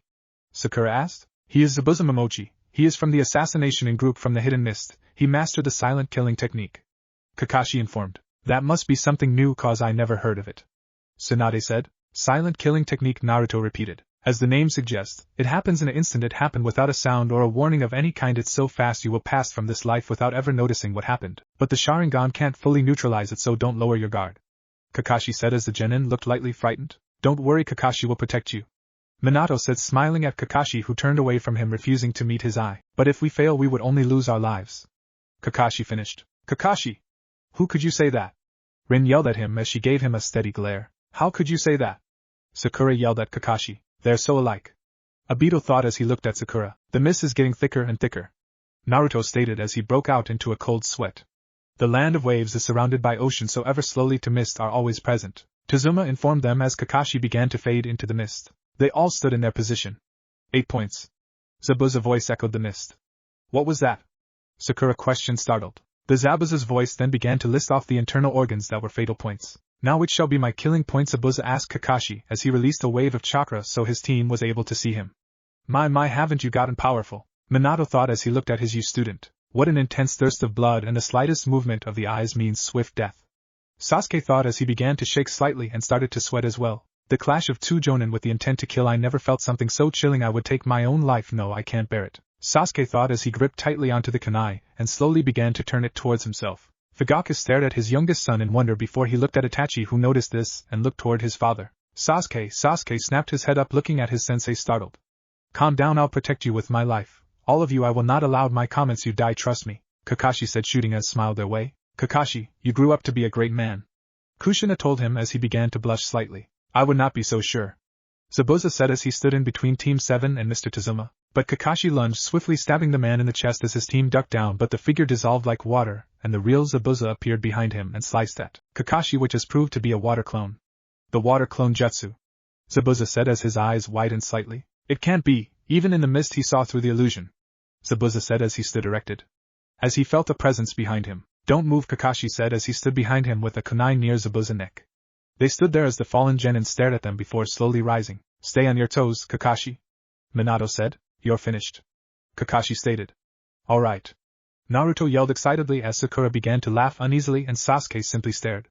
Suddenly Zabuza began to let out a low chuckle. Huh, Kakashi said as he tightened his grip on his kunai. Finished? Don't get it, do you? Your technique is just some cheap imitation. I could never be defeated by some copycat ninja like you, Zabuza stated as Kakashi groaned in frustration as Zabuza began to laugh once again. Kakashi glared at Zabuza. You are full of surprises, though. You copied my water clone jutsu even when you were doing your little speech, Zabuza said. Very skillfully executed. You made your clone say those words to draw my attention, while you hid in the mist waiting for me to make my move, Zabuza said as he glared at Kakashi through the side of his eye. Nice try, but I'm not that easy to fool, the real Zabuza said as he appeared behind Kakashi. Kakashi attacked the water clone in front of him and took a defensive position. Hey, that one was a water clone too, Naruto yelled. Ah, watch out, Kakashi, Obito yelled out to his teammate's future self. Kakashi glanced behind him as he saw Zabuza swing his blade towards him, but Kakashi ducked the blow. Team Minato let out a sigh of relief as they saw their teammate was no longer in danger. Due to the follow-up of the strength Zabuza put into the blade, the sword wedged itself in the ground. Zabuza anticipated this and spun around as his sword hit the ground and kicked Kakashi, sending him flying through the air. Now, Zabuza said as he ran at a flying Kakashi, but he glanced down at the ground to see spikes. Mashinbiki spikes, trying to slow me down, HMPF, foolish, Zabuza said as slid to a stop before turning around and taking a step forward before disappearing as Kakashi fell into the creek. Sensei, Naruto yelled out to Kakashi as he watched him fall into the water. I can believe that Kakashi-sensei got kicked through the air like that, Sakura thought as she stared shocked. He got great physical skill too, Sasuke said. He glanced over at the creek. His ability to analyze his opponents is great, Jiraiya commented as Fugaku squealed with pride of his son. Though his wife Mikoto looked worried, Kakashi rose to the top of the water. This is not normal water, it's dense, heavy, Kakashi thought as he looked down at the water. The water is infused with Zabuza's chakra, Tsunade said as Minato and Kushina nodded his head in agreement. Fool, water prism jutsu, Zabuza said as he appeared behind Kakashi. Make hand signs at a fast pace, then open them to make a triangle with both of his hands. No! Kakashi screamed as he looked behind himself as he was enveloped in a water sphere. Escaping into the water, bad mistake, Kakashi thought to himself as he looked over at Zabuza. Minato tired to stifle and laugh as he looked down at his pupil. Kakashi glared at his sensei. Zabuza let out a low ominous chuckle as he looked back at Kakashi. It may be water, but it's stronger than steel. It's hard to fight if you can't move. So much for the great Kakashi. I will finish you off later, but first your little friend will have to be eliminated. Water clone jutsu, Zabuza said as a water clone began to manifest itself near him. One-handed hand signals. He must be very skilled then, Mikoto said as Itachi laughed as he watched. He even more skilled than I thought, Kakashi thought as they all watched as the water clone rose out of the water. You think wearing a headband make you a ninja? When you hover above life and death so many times that it doesn't phase you, then may be called a ninja, Zabuza said as the water clone approached Team 7. Or when your profile becomes so deadly that your name enters my bingo book, then you may have earned the title ninja, Zabuza stated. But to call upstart you ninja is a joke, Zabuza finished as he began to fade into the mist. Oh no, he disappeared again, Naruto thought as Zabuza appeared in front of him and kicked him back so hard that his headband fell off. Naruto! Kushina screamed worriedly for her son, who was just kicked like a sack of potatoes. Once Naruto and his headband hit the ground, Zabuza stomped onto the headband. You're just brats, Zabuza told them. Naruto! Sakura yelled at their fallen teammate as Sasuke looked over surprised. Listen, get the bridge builder and run, you can't win this fight, Kakashi yelled to his team. He is using all his power to keep me in this prison, so he has to fight you using the water clone, but his water clone can't go far from his real body. So if you get away far enough he will not be able to follow, so run. Kakashi explained as they all stared at Zabuza in shock. They would never run away, Kakashi. Fi had taught them not to leave a teammate behind. Jiraiya said as he glanced from the older Kakashi to the younger one. Run away, that is not an option. That became unthinkable the moment you got caught. No matter how fast we run or how far we go, he will track us down and wipe us out, Sasuke thought. And if we try to manji defense formation, he can get around it in an instant. In the end, if we are on our own, we're finished. Our only chance of survival is to get you. We got to do it, Sasuke said as he ran at Zabuza, throwing shuriken at him. What is he thinking? That will not be able to touch him, Rin murmured to herself as she watched Sasuke try to attack Zabuza, but the water clone blocked with the blade of his sword. Sasuke jumped into the air trying to attack him with a kunai. Too easy, Zabuza said as he catched Kakashi in a choker's hold and threw him against the ground. Itachi began to cry as he saw that Sasuke was in danger. Fugaka looked at his sons worriedly. Mikoto tried to comfort the infant in his arms. Sasuke, no! Sakura yelled in distress as she and Naruto looked over at him worriedly. Oh no, he got Sasuke, Naruto thought as he turned his attention back towards Zabuza and began to shake in fear. So this is what a Jonin is, a true elite ninja. I gotta get away. If I do not, he will annihilate me, Naruto thought as he got up and tried to run away, but then he looked back at his hand and froze. Naruto, you can do it, I know you can. Obito silently cheered for the blonde. Naruto took a deep breath and remembered the pledge he made the day before. Upon this wound I make this pledge, believe it, I will never back down again and let someone else save me. I will never run away. Then he remembered the taunt Sasuke threw at him. You're not hurt, are you, scaredy cat? I will not lose to Sasuke, Naruto thought before he looked back. He looked down at the headband that Zabuza was standing on and remembered the time with Iruka-sensei. It's just how Jiraiya refused to lose to Orochimaru. Tsunade thought fondly about their time as genin. Hey, I wanna try on you headband, come on please, Naruto asked as he looked up at Iruka-sensei. What, this? No way, you can only wear the leaf headband when you graduate from the academy and become a ninja, Iruka said as he touched his headband fondly. Then he remembered after that night, Mizuki attacked him and Iruka-sensei.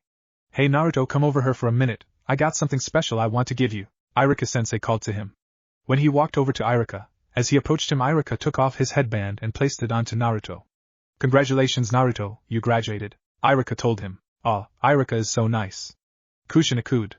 Kakashi remembered hearing this name as he once visited the academy. Then he recalled their first day training with Kakashi-sensei. That what happens when an enemy takes a hostage and you have an impossible choice, and on every mission your life is on the line. Kakashi told them then when Kakashi passed them at the end of the day. He couldn't have lied to them, that would have been foolish. What he did was to open their eyes to see that every mission could be their last.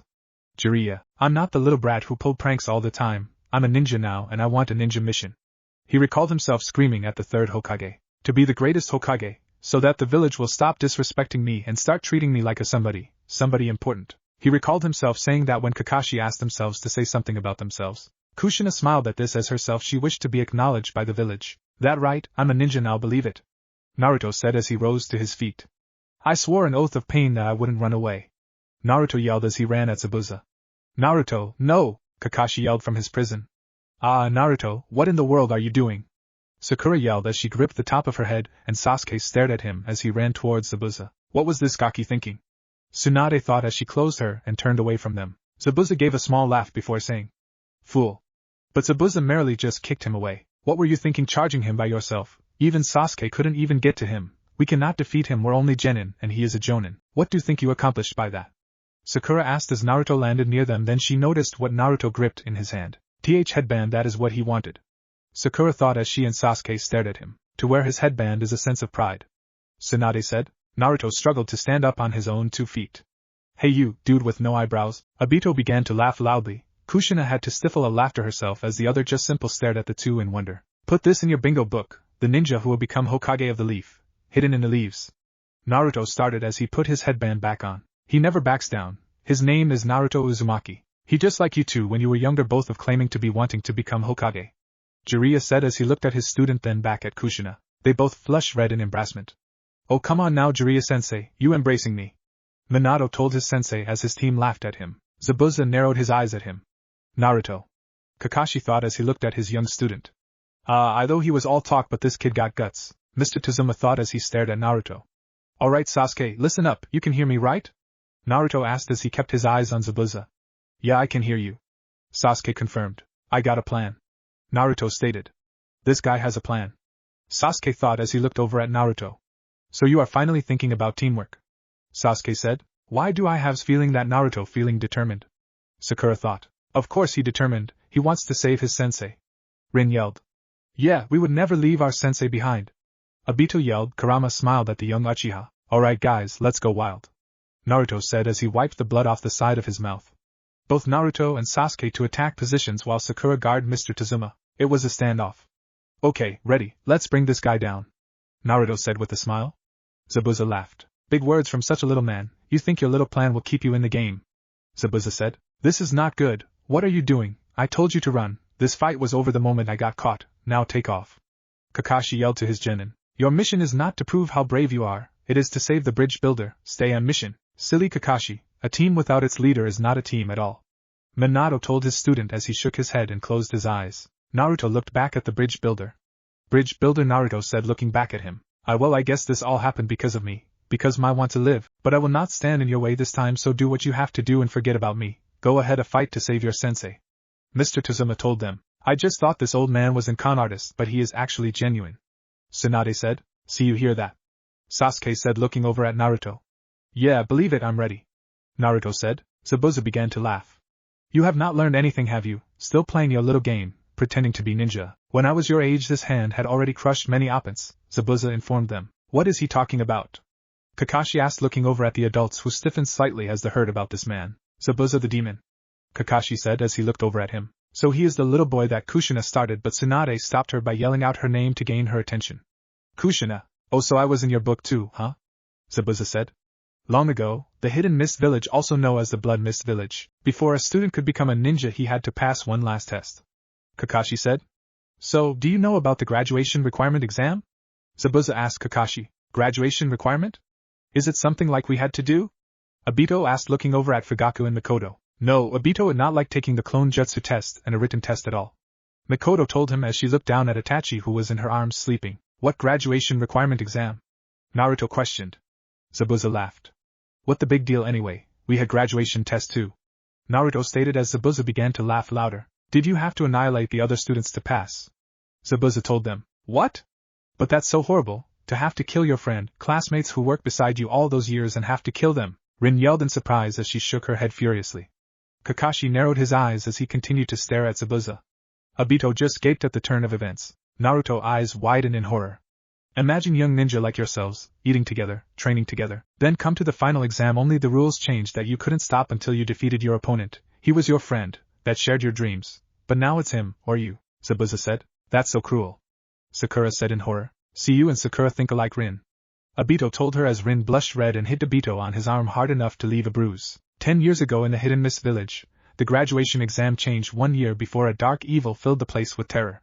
Kakashi said. What is he saying? Sakura asked. What evil, what changed, what caused the terror? Without pause or hesitation, a young boy who was not even a ninja approached the class and took down over 100 other students. Kakashi told them. They all looked at Zabuza. It felt so good. Zabuza said as he looked down at them. So wait, he killed all those trainees without even being trained to fight? Obito yelled looking at the adults. Yes, that is why a year later they changed the rule due to that one child vicious killings. Fugaku said in a steady voice. Sasuke and Naruto flinched in fear. This is when Zabuza launched his attack, knocking Sasuke away from Naruto, and elbowed him into his gut. Sasuke screamed in pain. Sasuke! Sakura yelled. Kakashi gasped. Zabuza stomped onto Sasuke's stomach, pressing down hard. You're nothing, Zabuza said. Mikoto gasped at how her son was being brutally stepped on like an ant. Stop right there, Shadow Clone Jutsu. Naruto yelled as he began to make 20 clones of himself. Oh, shadow clones, and there are quite a few of them too, Zabuza said as he gripped his sword. Everyone stared at Naruto in shock. As Naruto and his clones pulled out kunai and prepared to attack. Here we go. Naruto and his clones all said in unison. Zabuza lifted his foot off of Sasuke and looked towards Naruto. As Sasuke began to slowly rise off the ground and got a safe distance away from Zabuza, all the clones jumped to attack Zabuza. Go Naruto! Rin, Obito, and Kushina yelled, cheering Naruto on, but Zabuza blew all of them away. No! They yelled as they watched Naruto get blown away. His skills are too advanced, he too powerful, there is no way to beat him, Mr. Tazuma said. As many of the clones dispersed. I'm still not giving up, I still have this. Naruto yelled as he pulled something from his backpack. Sasuke! He yelled, throwing it to him. Sasuke caught it with his right hand and spun around. So that was your plan, Naruto, good job. Sasuke thought to himself. As he opened up a giant shuriken. Demon Wind Shuriken, Sasuke said as he held out the shuriken before himself.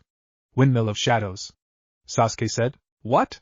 How did they manage to get one of those?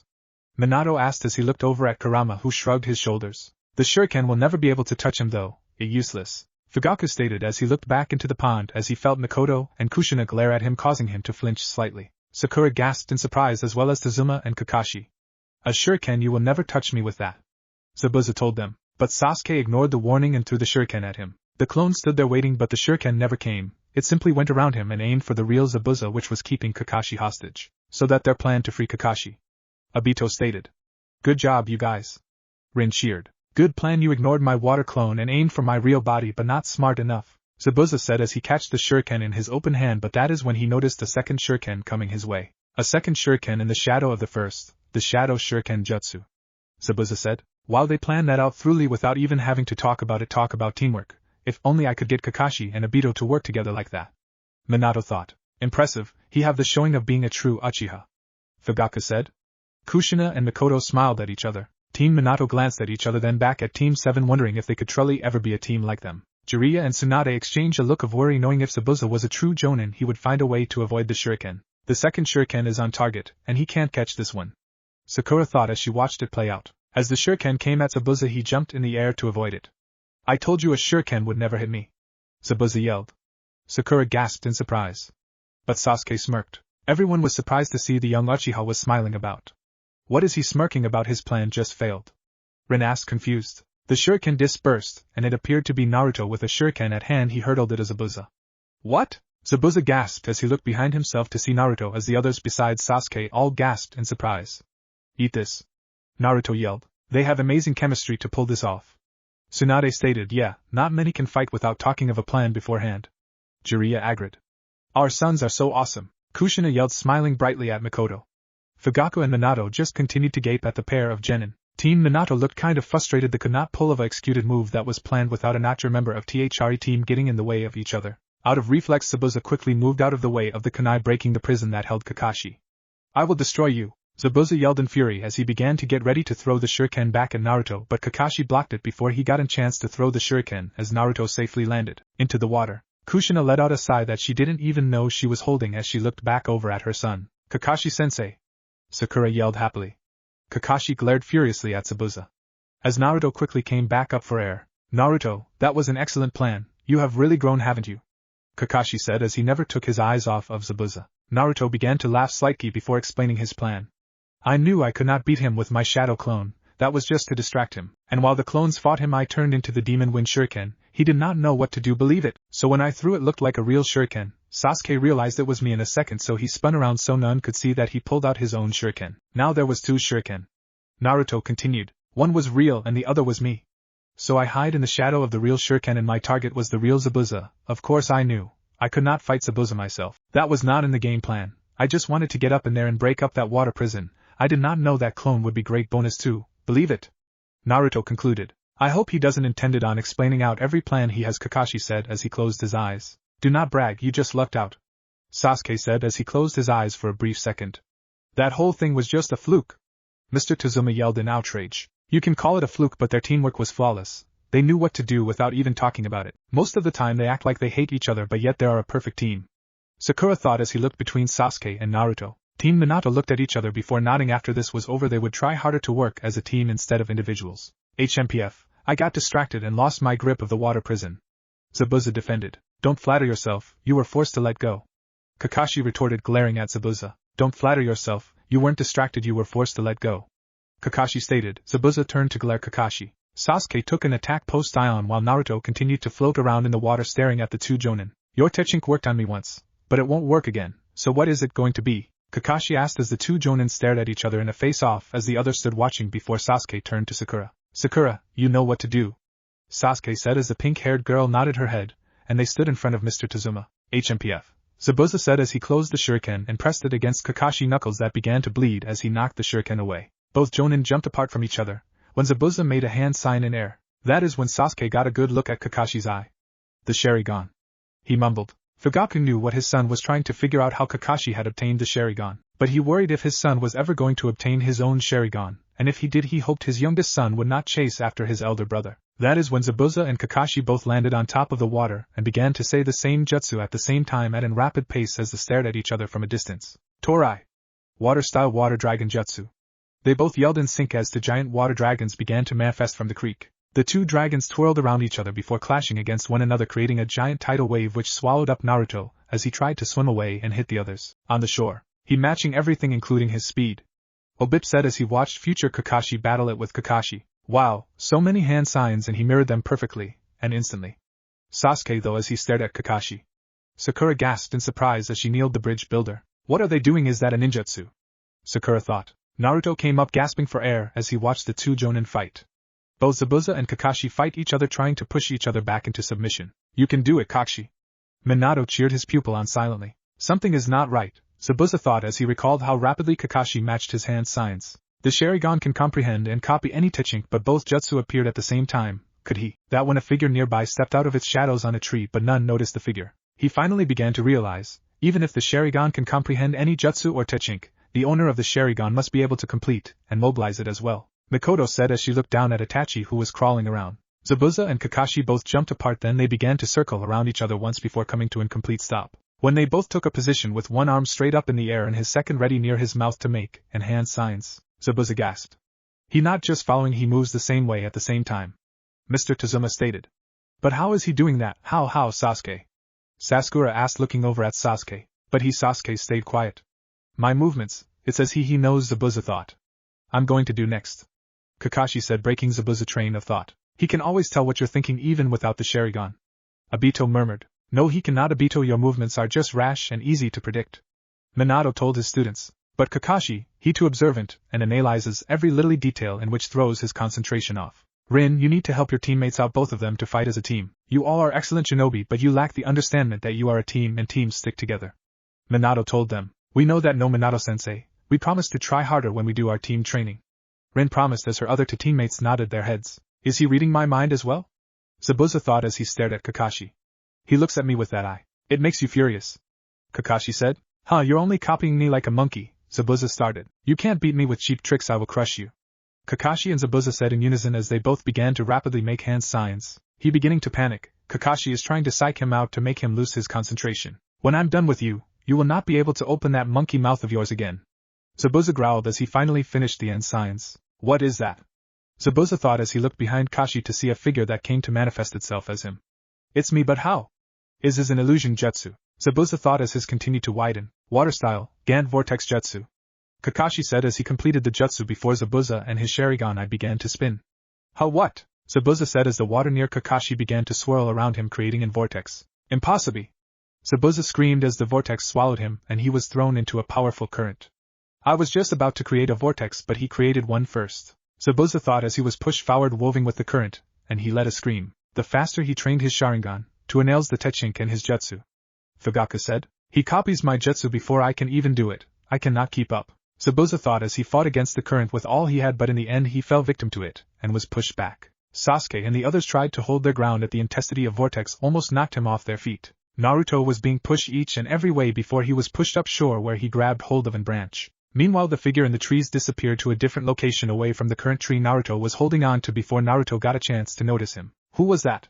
Tsunade thought. Once the vortex cleared, Zabuza was back into a tree gasping for air. He gasped in pain as 4 kunai was lodged into his arms and legs and Kakashi appeared above him on the tree. You're finished.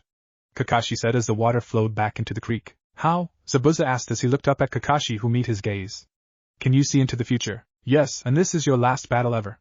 Kakashi said as he lifted up his kunai preparing to attack. Go Kakashi! Everyone cheered as they looked happily at the pond. Kurama stayed silent as he watched the interact. But before he got a chance, 2 projectiles was thrown at Zabuza, hiding him square his vital points in his neck. Everyone gasped in surprise as they watched Zabuza go down. Kakashi turned to look at the figure who was standing in the tree watching him go down.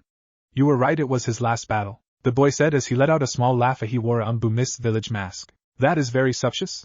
Obito said. What do you mean, Obito? Rin asked. Well, that boy got to Zabuza just before he killed him. It makes you wonder why he didn't just step in beforehand. Obito explained. Everyone stared at the boy silently. Naruto crawled out from the water holding onto the branch in his hand, looking from the boy then back at Zabuza. Kakashi jumped down to examine Zabuza, as the others watched him. He put a finger on the pulse of Zabuza's neck to see that he was alive. No vital signs, Kakashi mumbled to himself as he looked back up at the man in the tree. See, Obito, there no need to worry, he killed him, see. Rin said. Obito nodded his head, but he stared at the boy in wonder. The boy bowed to Kakashi and began to speak. Thank you, I have been tracking Zabuza for a long time, and finally get a chance to take him down. As he began to slowly rise and looked at Kakashi. By your mask I can tell you are a tracker ninja from the village hidden in the mist. Kakashi said, analyzing the boy in the tree. Impressive, you are well informed. The boy said. Ah, a tracker. Naruto said as he finally returned to his teammates' sides. Naruto, you don't even know what that is, you missed a lesson on it as usual. Tracker ninja have a special role, try coming to class next time. When a rogue ninja sways away from his village carrying loads of secrets along with him, secrets of his people. Trackers ninja a special train to track down these ninja and eliminate them, that way the secrets of their people remain secret. Sakura explained to Naruto. That correct, I'm a member of the elite tracking unit from the hidden mist village, it was my job to eliminate Zabuza. The boy said. From his size and voice, he seems to be the same age as Naruto, yet he is an elite assassin. Kakashi thought as he looked at the boy. There was an ominous blow of wind that went by the group. He is no ordinary kid, but what is he? Kakashi questioned to himself. Naruto ran towards the boy, then glanced back towards Zabuza, then back at him in frustration. What is this? Who do you think you are? Naruto yelled, pointing at the boy, who stared back at Naruto, who was panting heavily. Did you hear me?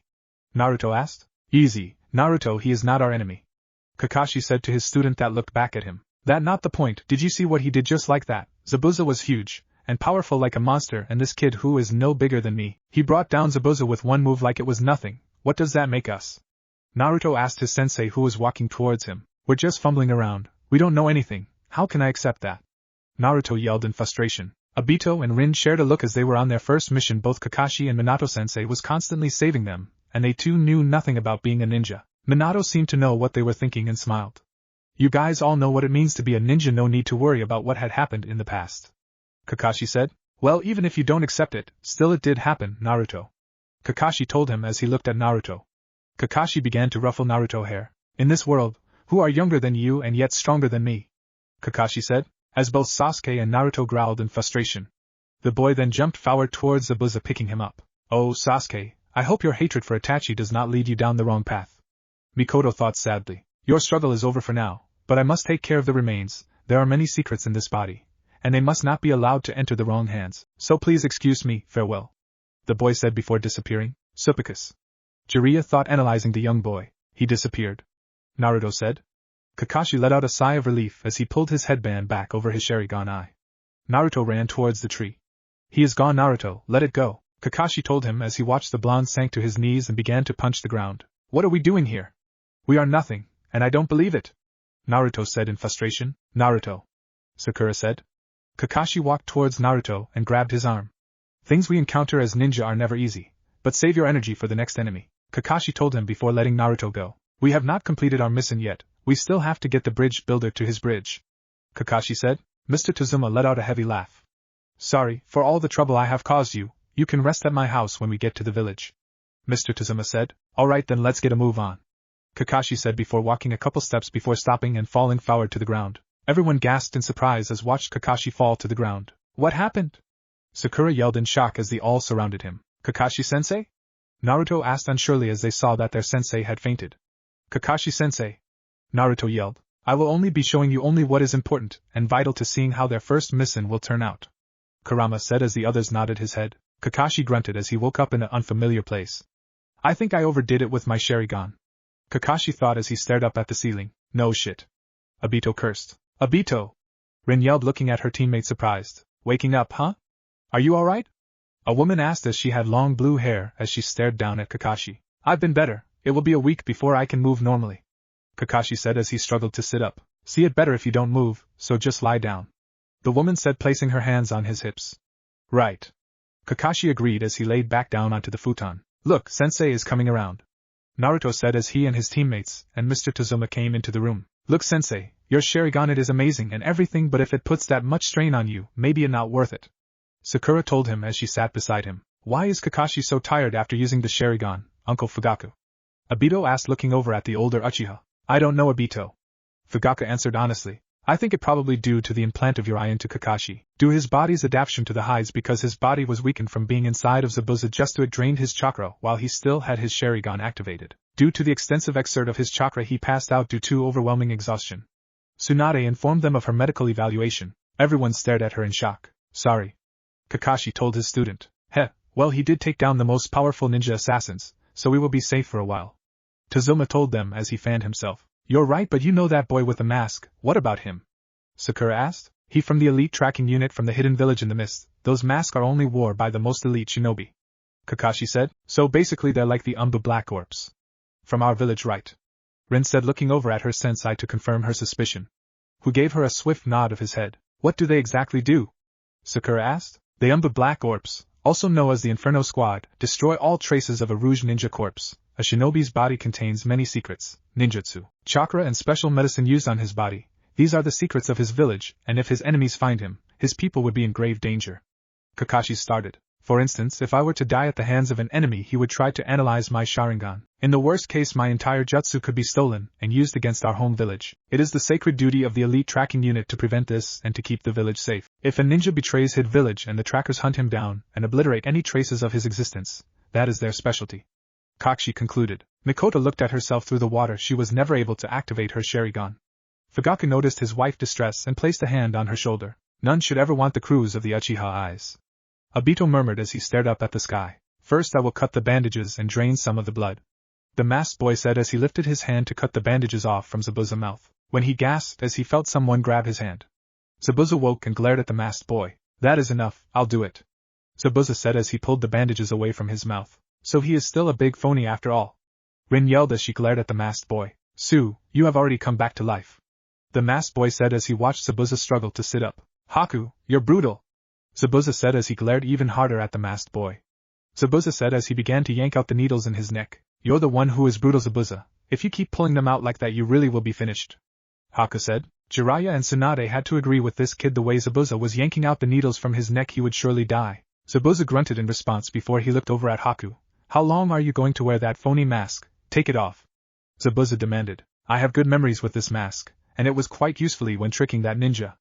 Haku said as he removed the mask from his face to show an innocent smiling boy. If I had not interned, you have been dead by now, that much is certain. Zabuza looked over at Haku from the corner of his eye. But putting me in a temporary state is fine, but not through the pressure points in my neck, cruel as usual. I would think you enjoy it. Zabuza said, lifting the bandages back up to cover his mouth. It's kinda creepy to see his actual mouth when he talking.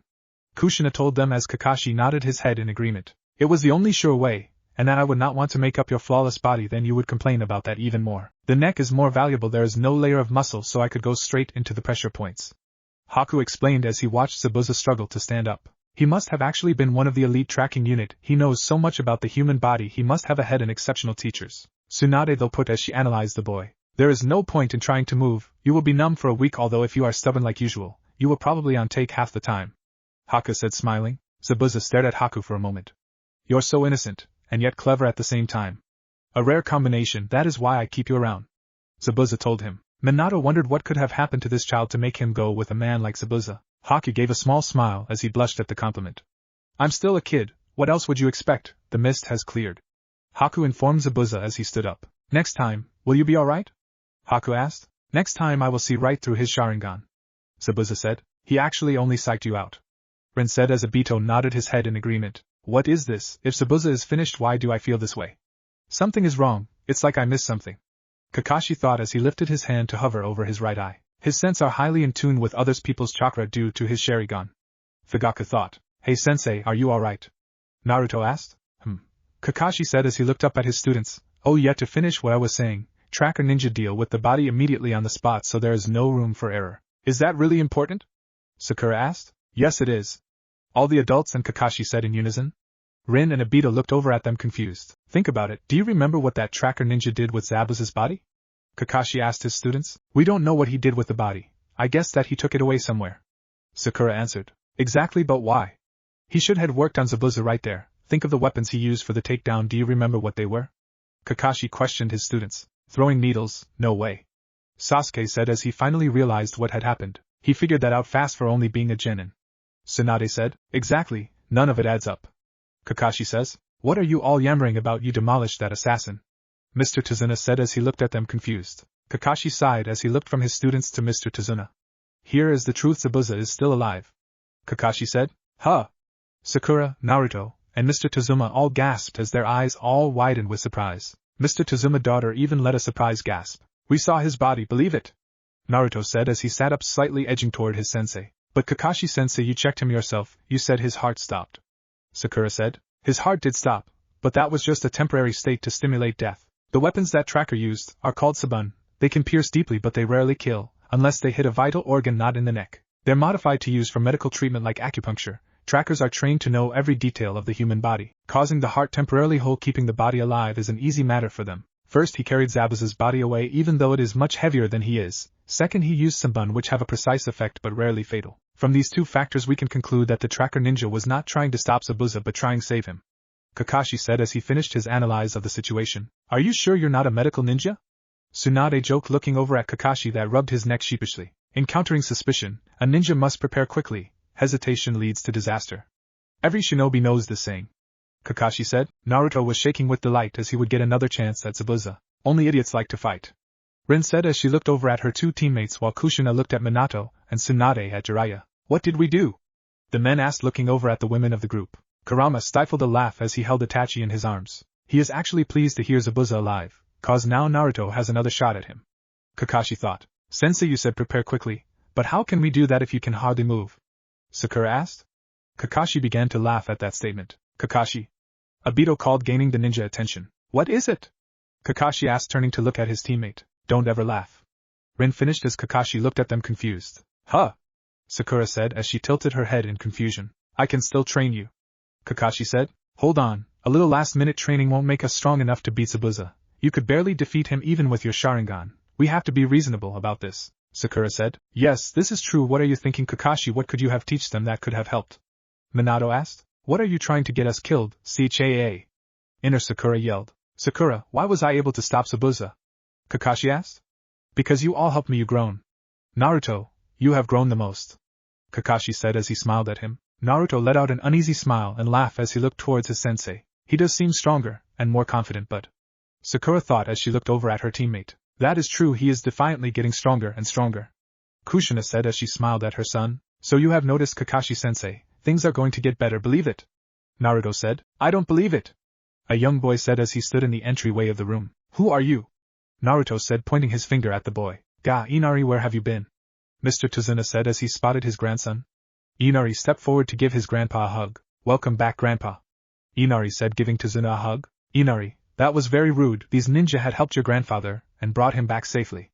Inari's mother said, scolding her son. It's okay, I'm rude to them too. Tazuna said as he patted his grandson's head. Inari stared hard at Team 7 as he sat next to his grandfather. Mom, but these guys are going to die. Garo's men will come back and wipe them out. Inari told his mom. What did he say? Obito and Kushina yelling in rage as they glared at Inari. What did you say, brat? Naruto yelled at Inari. Listen up, do you know what a super ninja is? Well, that me, but a lot better. I'm going to be Hokage someday. This Gato or this Bato or whatever he called won't stand a chance against a real hero like me. Pa, there's no such thing as a hero. You're just full of stupid ideas. Inari yelled. Man, what could have happened to this kid? Jiraiya asked. It must have affected him drastically. Mikoto said as the others nodded heads in agreement. What you say? Naruto yelled as he tried to get over to Inari. Naruto, calm down, Sakura yelled, holding him back. If you want to stay alive, you would go back where you came from. Inari told them. Inari, wait, where are you going? Tazuna asked. To look out at the ocean. Inari said, I want to be alone. Inari walked out of the room. Sorry about that. Mr. Tazuna said to them as he gave them a sad smile. Later that day, Naruto climbed up the stairs to Inari's room. Who does that little brat think he is? I'm going to go put him in his place right now. Naruto said as he climbed to the top of the staircase and began to walk toward Inari's room. As he approached the door, he heard the sound of someone crying from inside. He is crying. Naruto thought, as he peeked through the crack of the door to see Inari on the windowsill crying. No, Daddy, no! Inari cried as he held a photo in his hands. Tsunade looked at Inari empathetically. She knew how it felt to lose people precious to you. Naruto pulled away from the door and frowned slightly. Zabuza laid in his bed as Haku sat by his side. As the door opened and Gato stepped inside. So much for the unbeatable Jounin. He just got beat and he limped back home like some pathetic has-been. Gato taunted as he and his two lakeys stood in the doorway. Demon of the Hidden Mist, Gato said as he let out a mockingly laugh. More like coward of the Hidden Mist, he good as dead.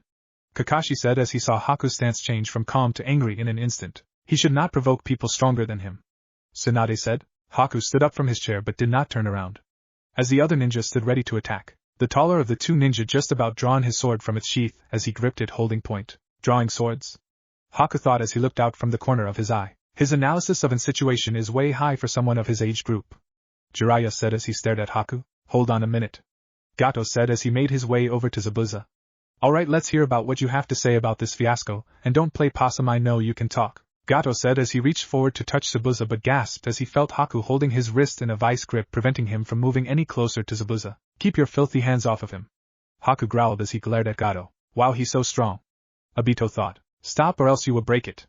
Gato cried as Haku held his arm. The other two ninja quickly moved into action to protect their employer. Weakling, this insignificant man is causing so much pain. Kushina thought in disgust, but Haku quickly reacted and made the two ninja point their swords at their own necks, threatening them to move. But that is impossible. The taller of the two ninja thought. No body could move that fast. The shorter one thought. Don't push me, I am in a really foul mood. Haku said. Zabuza trained that boy exceptionally well. Minato said as the others agreed. Gato groaned in frustration as he watched Haku hold two of his best assassins at his mercy. Haku threw the swords on the ground as the two ninja and Gato backed away from Gato, heading towards the door. You get one chance and that is it. If you fail this time, I will cut you off and then there will be none to cover for you. Let's go. Gato said as he and his men turned and walked away. Haku sat down in his seat. Haku, that was not necessary. Zabuza said as he hid a kunai under the blankets. Wait a second, do they plan on killing Gato?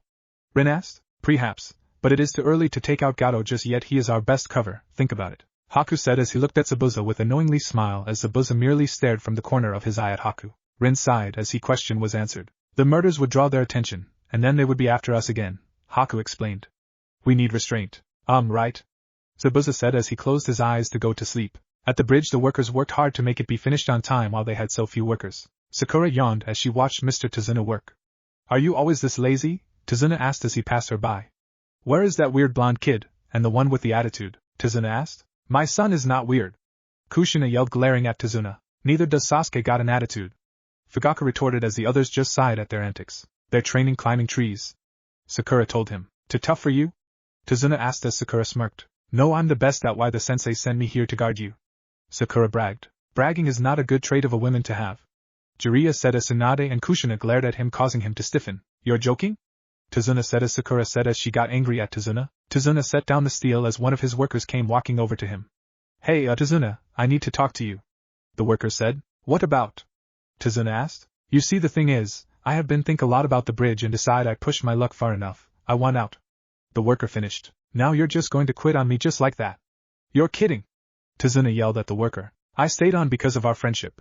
But I'm putting my life on the line every day I stay here. Gato and his thugs will show up eventually. They will kill you and the bridge will never be finished anyway. The worker said, it is a lost cause, why don't we stop now, while we can get out of this alive? No chance, this is our bridge, our island is poor, and it will stay that way until this bridge connects us to the mainland, commerce, trade, hope. That is what we are building here. Tazuna said, there is not much hope if we all are dead. The worker says, quitter. Rin and Obito chimed in unison. Rin, Obito tried to see it from his situation, he must have a family and people that need him. Minato told them, still if they don't stand up for themselves, who will? Kakashi stated more than asked. It's already noon, it's break for lunch. Tazuna said, walking away from the worker. Tazuna, let's not end it like this. The worker tried to explain himself. Save your breath, Gishi, don't bother coming back after lunch. Tazuna said as he continued to walk away. As Sakura stared helplessly, Sakura and Tazuna walked through the shopping district. Where are we going? Sakura asked as she glanced around the place. You want to eat tonight, don't ya? I have to pick up some things for dinner. Tazuna said, as a guy came walking by with a sign that read, will do any kind of work. Thief, thief. A voice yelled as a little kid started to run away with a loaf of bread in his hand. What wrong with these people? Rin said to herself. Sakura watched in shock about how these people lived, seeing children on the sidewalk begging, having the look of lost hope. What is wrong with these people? Sakura thought as they entered a vegetable shop, but Sakura barely saw any food. This is a store? Sakura thought as she looked around worriedly. There is nothing here. Poverty has always been part of the land of waves, but this is too much. Kushina said, as a man walked in and saw Sakura purse and made a move towards it but brushed past Sakura, but causing her to stiffen and spin around, kicking the man in his jaw. You pervert! Sakura yelled. No, I was, the man said as he fell to the floor, catching a feel. Jiraiya added, being a pickpocket. Obito added, wow, you really surprised me back there. Girls around here don't fight like that. Tazuna said, looking down at Sakura, not all girls are like that. Rin retorted as the women nodded their heads in agreement. Well, they should, something seriously wrong here. Sakura said as she felt a head grabbed her from behind. Again. Sakura thought in outrage as she spun around. Hey Buster, she turned to see a little kid behind her. Please. The kid said, holding out his hand, giving her a smile. It ached the adult's heart to see this little kid begging on the streets for food. Sakura looked the kid up and down, but eventually gave in with a sad smile and took out several pieces of candy for the kid. Here. Sakura said, giving the boy the candy. Kid brightly at her. Wow, thank you. The kid said as Sakura forced a smile as tears started to rise from the corner of her eyes. The kid gave her one last smile before running through the crowd of people. It was only a couple pieces of candy, how would that make anyone happy? Obito thought as he looked at the citizens sadly. This is how it's been since Gato came here. The children suffer, and the adults are too afraid to stand up to him. Tazuna said. Sakura wiped the tears from her eyes. They lost all hope, that is why, we have to finish the bridge. Tazuna said, it will bring commerce, trade, but much more importantly that bridge is a symbol of courage, and we must return the spirit of our people. When the bridge is finished, people will start to believe again, they will believe with dignity. We cannot let Gato stop us. Sasuke, Naruto, we have to help them. Sakura thought as she watched the sun set. We have to help them as well when this is all over. Mikoto said as they all nodded their heads in agreement. Naruto and Sasuke were scarfing down their dinner. It's been ages since we had any guests around our table, Tazuna said as he watched both boys from Team 7 scarf down his daughter's cooking. Can I have some more? They both yelled at the same time as they finished that serving of food. They glared at each other from across the table as Sakura looked at her teammates worriedly. Don't eat too much or you will throw up. Tsunade said, before both Sasuke and Naruto threw up. I told you so. Tsunade said as she let out a heavy sigh. Don't eat so much if you're just going to puke it up. Sakura yelled at them. I have to eat. Sasuke said, and I have to eat more than him, that is the only way I can beat him. Naruto said, but puking won't help you. Kakashi said, that true, but puking won't help you. Kakashi told his students. Don't repeat yourself, Kakashi. Obito told him. Once they were all done eating, they all sat in silence. Excuse me, this picture is torn, is there some reason for that? Sakura asked. Inari, you kept glancing at it all through dinner. It looked like there was someone else in the picture but it got torn out. It kinda strange, isn't it? The three islanders frozen but did not say a word. Oh, bad topic has been struck. Obito said. It's my husband. Tazuna's daughter told them. They used to call him a hero in this land. Tazuna said, as Inari got up from his chair and started to leave the room. Inari, where are you going?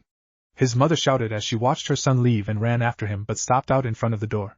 Father, you know you can't talk about him like that in front of Inari. She screamed before leaving the room completely. Everyone wondered what could have happened to the man. They all looked at the door surprised. Inari, so I mean what happened to him? Sakura asked. Is there a story behind this? Kakashi asked. He was not his real father, he came into our lives later. He brought so much happiness. He and Inari were very close. In those days Inari used to laugh all the time. But then, Tazuna said as he clenched his hands. Kakashi said, cocking his head to the side. All that ended, he never laughs or smiles anymore, ever since the day that everything changed. Tazuna started as tears began to stream from his eyes. So we will finally know the reason for Inari's behavior. Fugaku said. The word courage was stolen from this island, leaving everyone hopeless and Inari suffering the most ever since that day that it happened. Tazuna said as everyone stared at to elaborate what happened that day. Tell us, what happened to Inari? Kakashi asked. First you will need to learn about the man, his father, the man that taught us the word courage. He was a hero in this land, Tazuna said as he covered his face with his hand. A hero? Obito said animatedly. A hero, really? Naruto said as he lifted his head of the table. Tazuna wiped the tears from his eyes and lifted his head back up. You can decide that for yourselves. He came here about 3 years ago, Tazuna started. Pucci! Pucci, no! Inari yelled as two other boys held him back while another held a black and white dog in his arms. As the dog barked for help. That not his name, the boy said who was holding the dog. Starting today his name is Shooting Star and he is my dog now. Both names are stupid. Obito said. As Minato hit his student aside his head. No, he is not, he is my dog, and his name is not Shooting Star. I had him since he was a puppy, and he my dog, and he is my friend, and he belongs to me. Inari yelled as he struggled in the arms of the two bigger boys that were holding him back. Just shut up. The bully yelled as he looked on at the dog and smirked evilly as the dog whimpered in his hands. Then the bully proceeded to throw the dog into the ocean. No! Kakashi yelled as he saw the dog get tossed into the air. Obito and Rin looked at their teammate shocked at the emotion this dog had brought to him. Pucci! Inari yelled as he gasped as he watched helplessly. Pucci was struggling to stay above the water. See what happens when you don't listen to me. Now I'm not going to lift a finger to help him. Okay, you can let him go. The bully said as his sidekicks let Inari go. Why did you do that? Now my dog is going to drown. Inari yelled as he stumbled forward glaring at the bully. If he your dog, then jump in and be a hero and save your friend. The bully retorted, as Inari just continued to glare at the bully. Everyone looked at Inari sadly as they watched the dog drown. After all that big talk, you're not just going to let him go under, are you? the bully asked. Inari whimpered as he walked over to the edge of the bridge to see Pucci struggling. I gotta jump in there and save him. I got to, but Inari thought to himself as he stared helplessly. Ha ha ha, he is not even going to jump in and save his precious little Pucci. The bully taunted. It's your fault that the dog in there to begin with. Rin yelled. I can't swim, and I'm scared. I'm sorry, Pucci. Inari thought as he clenched his eyes shut. Hey, since you made a big deal about it, why don't you go get him? The bully said, kicking Inari into the ocean. These little monsters. Kushina growled, glaring at the bullies. Inari began to struggle against the waves, trying to prevent himself from going under. I think you went too far this time, Akane. He could really drown or something. One of the sidekicks said as they watched Inari struggle. Help, please. Inari yelled. Forget about it. Akane said as he turned to the sidekick that spoke up. I don't know. The sidekick started before Akane grabbed him by his shirt and pulled him close. Say one more word and you are going in with him. Akane says, threatening him. Help, I don't want to die. Inari yelled as he struggled some more. They're not going to allow him to die, are they? Minato whispered to himself as he watched Inari drown. Pooch, Inari said as he saw Pucci swimming towards the shore. Pooch! Inari yelled. Interesting enough, at that exact moment Pooch learned how to dog paddle. Tizuna said. Everyone could have laughed at the ironic moment that just occurred, but they stayed silent. Pooch! Inari yelled as he tried to jump up out of the water. Pucci made it to shore and shook himself off before running away. Hey, Shooting Star is getting away, go get him. Akane yelled as they ran after the dog and left Inari drowning in the ocean. They left. Ren gasped, shocked as she saw the boys walk away. Inari sunk down into the ocean. Oh no, please, Inari thought as he passed out. Inari groaned as he woke up onto the shore near the bridge. Waking up, huh? Finally. A voice said, causing Inari to sit up and turn to the voice. I had a little talk with those kids, they won't be bothering you again. Here, eat. The man said, offering Inari a cooked fish. Am I alive? Is this for real? Inari thought as he just stared at the man. Did you pull me out of the water, mister? Inari asked. The man let out a small laugh. Have a bite to eat first, then we can talk all about it. He said to Inari. I see, so your dog abandoned you too? The man asked as he watched Inari scarf down the fish. In my country, the dogs are very loyal and stand by their master, the man said, but then again you abandoned the dog first. All dogs are loyal, he just abandoned his out of fear. Kakashi said blandly. How do you know all this, Kakashi? Rin asked, looking over at him. I own a few dogs, Kakashi admitted. What do you mean a few? You own 10. Minato said as his students looked over at Kakashi surprised. I really wanted to save him, but I just froze, I was just so scared, I guess I just don't have any courage. Inari said as he began to cry when the man reached over and placed a hand on his head. Hey, come on, don't be so hard on yourself, you're a kid. When I was your age I was scared too, it's no big deal. Always remember this, live your life so you have nothing to regret. If you care about something you will protect it no matter how sad you got to keep trying. Even if you have to put your life on the line, protect it with both arms and never give in. The man told him as Inari looked at him surprised. Kushina liked this man, the country this man comes from has a lot of heart. His name was Kaiza, a simple fisherman that came here from another land, to follow his dreams. After that Kaiza and Inari were inseparable. The boy never knew his real father, so you could imagine what it meant to have Kaiza in his life. He looked up to him and followed him in his footsteps like a real father and son. Kaiza spent more and more time with us, he naturally became a member of our family. Then when this town needed him, something more, Tizuna said. The door banged open and there stood a man drenched wet. We got trouble, Kaiza. Water over the lower bridge is rising. If we don't stop it, the lower district will be flooded, the man said as his voice was full of panic. Man, this place is full of problems. Jiraiya said as he let out a heavy sigh. What? Kaiza yelled. Father! Inari yelled, causing Kaiza to look down at him. Inari, get me some rope, hurry. Kaiza said. Right. Inari said, running to go get some rope. We need to get a line out there and pull it close. One man said. A line? You have to swim out there to do that. It is impossible, none can get past that current. Another man said. If we don't do it, the whole district will be wiped out. It's the only way. The first man said. I will do it. Kaiza said. Kaiza? They all said as they watched him with awe. Don't be foolish, you will never make it. A man said. Father? Inari said. Don't worry, nothing can stop your dad. This is our island, so we got to do everything in our power to help. Kaiza told Inari. Kaiza secured the rope around his waist tightly as he stood on the edge about to jump in. If you really love something, protect it. Kaiza jumped into the water and began to swim to the bridge door. Even if you have to put your life on the line, protect it with both arms and never give in. Father! I know you can do it. Inari yelled. Kaiza gasped as he made it over to the other side. He made it. Tsunade said, shocked. All right, he made it. A man said. He tied line on. Everyone pull. The man said. From that time on, Kaiza was considered a hero in this land. He taught all of us the meaning of courage, and Inari was so proud to be his son. But it was not long after that Gato showed up and took over. Tizuna told them. He terrorized the entire village, only Kaiza stood up to him. Gato could not have a local hero standing in his way. It took Gato's entire gang to take down one man. Gato! Obito growled in frustration. You overplayed your hand, Kaiza. All that talk about going to protect this village with your 2 arms, those arms aren't much use now. You still have that defiant look in your eyes though. Gato said as Kaiza merely stared at the man. No, Rin said, turning away from the scene. Well, we will have to get rid of that, Gato said as he motioned his lackey forward. Get down there, one lackey said, pushing Kaiza to the ground, as 2 of the bigger lackey came with 2 hammers and swung down hard at Kaiza's arms, causing him to scream out in pain as his arms broke. Team Minato cringed as the scream erupted. Itachi, who was in Kurama's arm, burst into tears until Mikoto came over to comfort her infant son. The next day all the villagers were gathered up to see a hang Kaiza on a post. Listen up, this man has defied the Gato Corporation, he has disrupted the order of this land. We have brought you here to witness his punishment, Gato said, as the villager began to gasp and the chatter erupted in hushed whispers. Let this be an example, so none can stand in my way again, Gato said. That monster, Tsunade growled. Father!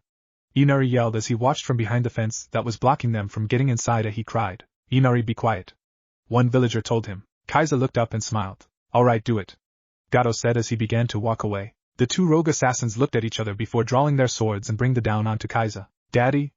Inari yelled. Rin and Obito flinched as they watched Kaiza die. You told me you'd protect me and this land with both of your arms. You made me believe you could do it, but it all was just a lie, Inari said to himself as he began to frown. One man cannot bear that burden all on his own, he will need help, Mikoto said as the other adults nodded their heads in agreement. Since then Inari changed, and Tsunami, and everyone, we have lost our will to live, Tazuna concluded. Naruto thought hard about Inari, and remembered his words. Only stupid kids believe in heroes, Inari said. He wants to believe in heroes, but he lost the only one he had, Jiraiya said. Then he remembered the time he seen him crying in his room. Then he looked at their family portrait, before trying to get up but failed and fell to the floor. What are you doing down there, Naruto? Sakura asked. You better take the day off, no more training, you used up too much chakra, Kakashi told Naruto. Naruto struggled to stand up. If you push any harder you will kill yourself, Kakashi told him. I will prove it, Naruto said. Prove what? Rin asked. Prove what? Sakura asked. Obito and Kakashi tried to contain their laughter but failed. He wants to. There are real heroes, Minato answered. I prove that it's true, in this world there are real heroes, Naruto said. They're so alike, if he does not figure out that this is his son soon I swear I will eat my hair, Jiraiya said as he watched his clueless student. Haku grabbed a hold of his bun that binded his hair and released it from its hold, making it fall down as he stared out the window. Meanwhile in the forest Haku was picking herbs as a sparrow landed on his shoulder. He looked over and smiled at the bird before I flew away. The Haku looked over to see a fallen orange clay boy in his forest asleep. The Haku's eye widened as he remembered him. What is this? Who do you think you are?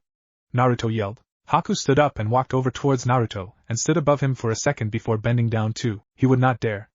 Obito said. Good morning everyone, Sakura said as she let out a heavy yawn.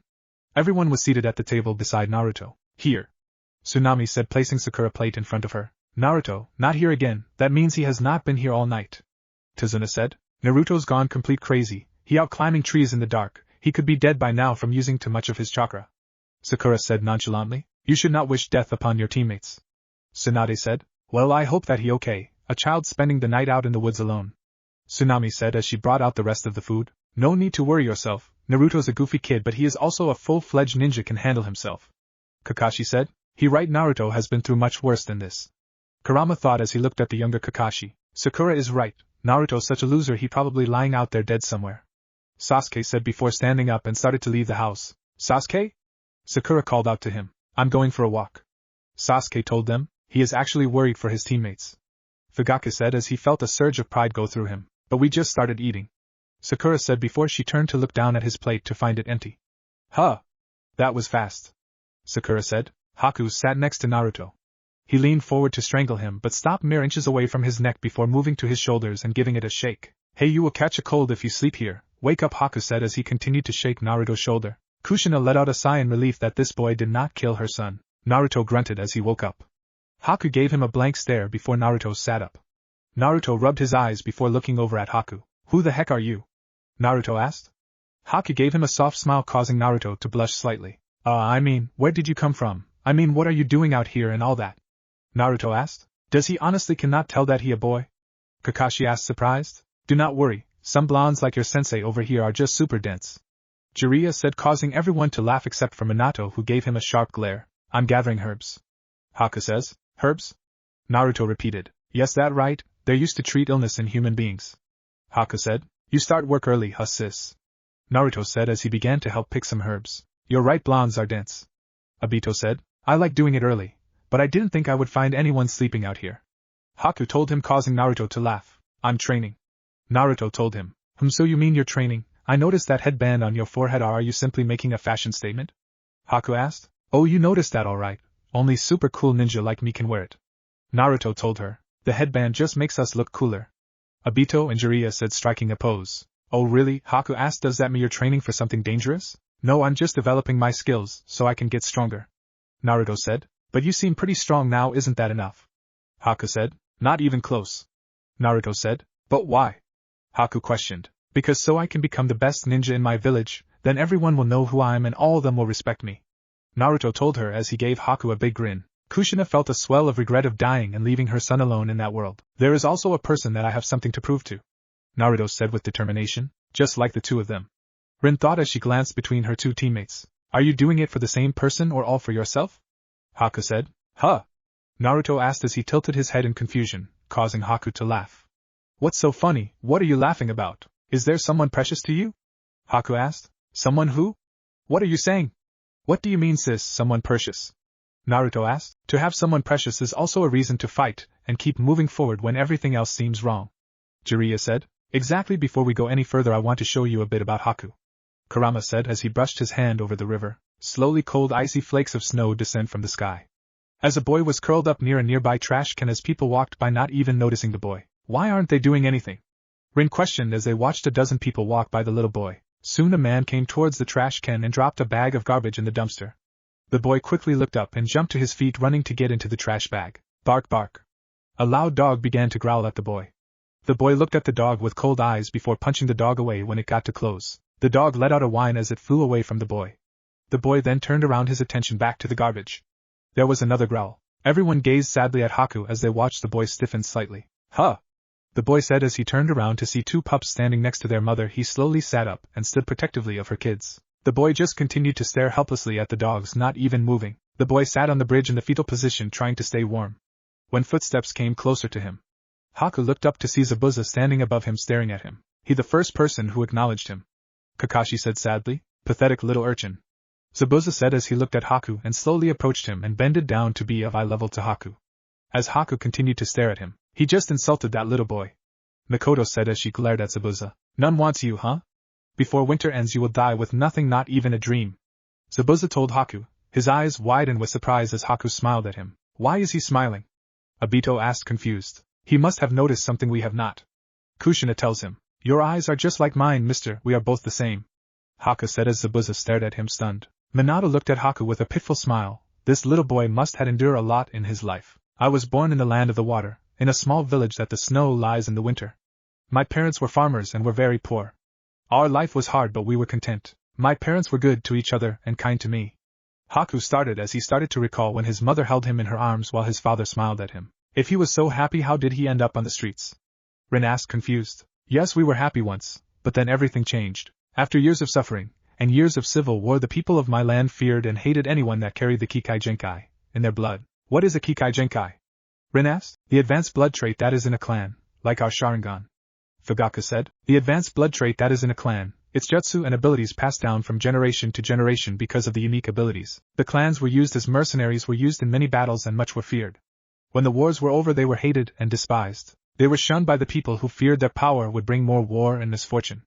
So it was after these clans went into hiding, denying the bloodline trait that flowed through your veins, concealing their unique abilities, knowing that being discovered would have dire consequences. Fugaku took a deep breath as he knew his anger towards the Hokages for never choosing a leader from their clan. For years my mother was successful in hiding her abilities. She met and fell in love with a simple farmer, then they married. My mother thought she would finally lead a normal life. What could have happened? Obito asked. Haku let out a laugh as he began to bend water in between his hands. Mama, look what I can do. Haku said, smiling up at his mom. Haku's mom gasped and dropped the cloth she held in her hands. See what I made? Haku said as he approached his mother with the water hovering above his hands. He was able to get into his Kekigenkai at such a young age. Jiraiya said. See, is it beautiful?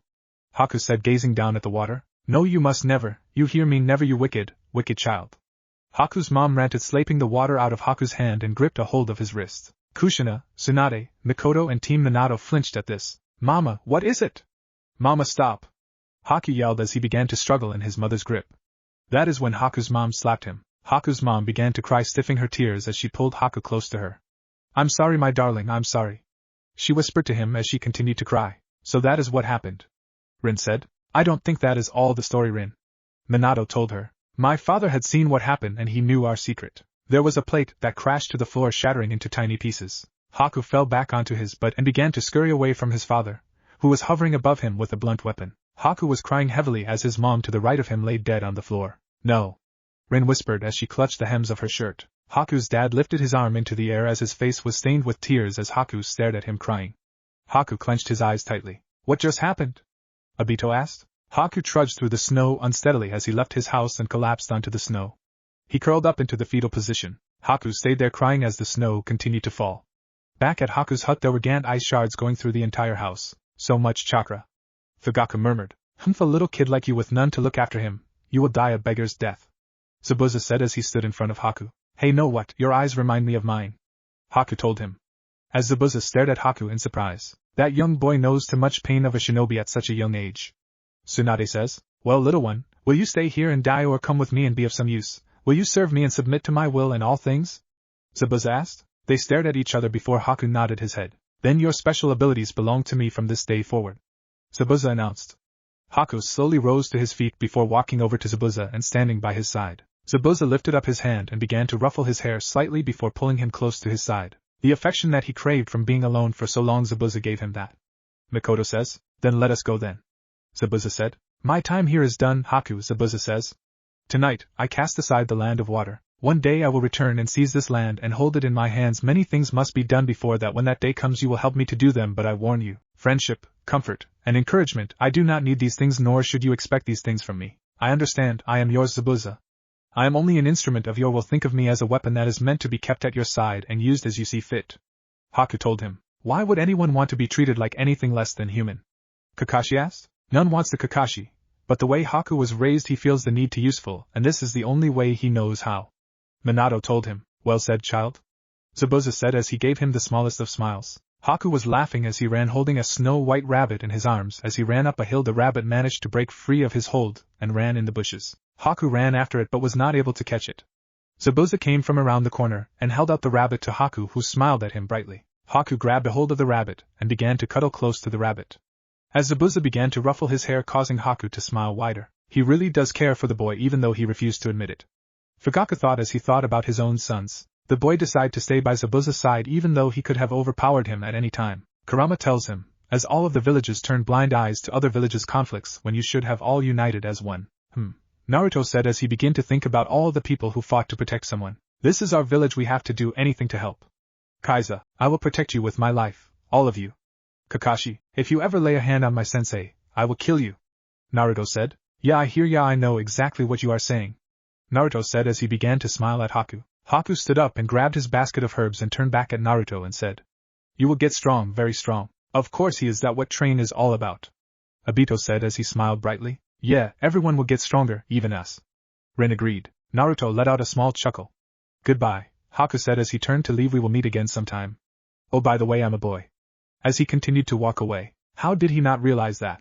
Kushina asked. Well, if we did not know I would not have figured out either. A bell went off in Naruto's head as his jaw dropped, and he lifted his hand and began to shake his head in disbelief. No way, he prettier than Sakura. Naruto thought as he watched Haku walk away. No girl would want to hear that, Naruto. Kushina said. Sasuke was walking towards Naruto as he saw Haku walking towards him and walked past each other. Sasuke felt something strangely familiar and looked back at Haku, who continued to walk away. He has a strong sense of churka, consider being a genin. Fugaku said as Mikoto nodded her head. Wow, I seen a lot of weird things in my before, but this one takes the cake. Naruto said as Sasuke stood above him and punched him on the head. Ow. What was that for? Naruto asked, looking up at Sasuke. Hey, cut it out. Hey twerp, did you forget about breakfast? Sasuke asked. You're such a loser. These two remind me so much of Obito and Kakashi. Minato said. Then Naruto blinked in realization and let out a laugh. Naruto, Naruto Uzumaki, huh? Inari said as he looked down at the picture of his father. I wonder what he is thinking about.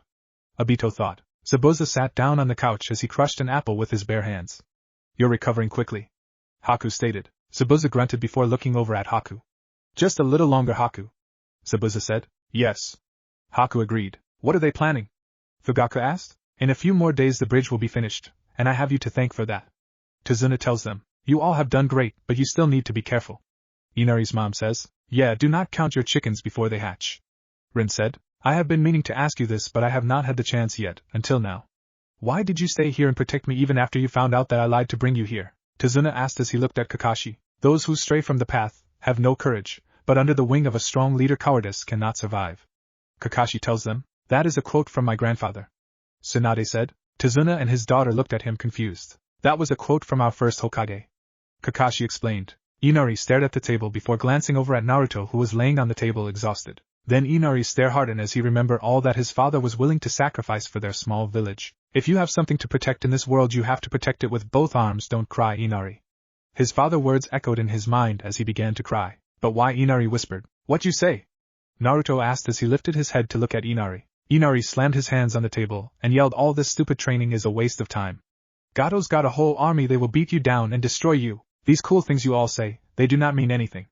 No matter what you do, the strong always win and the weak always lose. Kushina's heart ached for this kid. He knew the hardship of life just like she and Naruto did, and none truly understands that pain until you experience it firsthand. Everyone stared at him in shock. Just speak for yourself. It won't be like that for me, got that? Naruto tells him. Why don't you just be quiet? Just looking at you makes me sick. You don't know anything about this country, and you're just butting in. Always laughing and playing around, you do not know what it feels like to suffer or to be treated like dirt. Inari yelled at him. Kushina stiffened as she felt Minato grab a hold of her hand trying to offer some form of comfort. Listen to yourself whining and complaining, like some sorry victim. You can whimper all day for I care, but you're nothing but a coward. Naruto snarled, glaring at Inari. He not a coward, what a mean thing to say, he just a little kid. Rin said. He is just speaking from experience, not everyone is accepting as you think, Rin. Obito told her as the two older Uchiha agreed with him. Inari gulped as Naruto rose from his seat. Naruto, you went too far. Sakura yelled at him. Naruto grunted but continued to walk away to head to the guest room. Naruto. Sakura called out him, but he just kept walking. Inari stood there crying before Kakashi looked over at him. Inari sat on the dock outside his house watching the ocean with his legs close to his chest. Can I talk to you? Kakashi asked as he walked over to Inari before sitting down beside him. Naruto can be a little harsh sometimes, but he does not hate you. Your grandfather told us what happened to your father. You probably don't know this, but Naruto also grew up without a father. In fact, he does not know either of his parents, and he did not have a single friend in our village. Kakashi started. Inari looked at him surprised. Who is his father, anyway? Minato asked, looking up at Kurama as everyone just groaned beside his students and Kushina. Man, he is dense. The others thought. Still, I never seen him cry or sulk or give up. He is always eager to jump in. He wants to be respected, that is his dream, and he will put his life on the line for that in a heartbeat. My guess is that he just got tired of crying and decided to do something about it. Kakashi says. That right, Neru, never give up. Kushina told her son. Inari's eyes widened in realization as he let out a sigh. Even though he is young and is still learning, he knows what it means to be strong. Okay, I leave Naruto in your hands. He has pushed his body to its limits, overdoing it as usual. So he may not be able to move at all today. Kakashi said. What about you? You are still recovering yourself. Inari's mom said. Why do I look wobbly? I will be okay. Kakashi asked. Well, let's get going. Tazuna said as he and the rest of Team 7 beside Naruto began to head back to the bridge. Still wasting time licking your wounds? I hired you to do a job you know. Are you even listening, Zabuza? Hey, Gato yelled over a communicator. Zabuza smashed it, stomping on it with his left foot. Haku, you ready?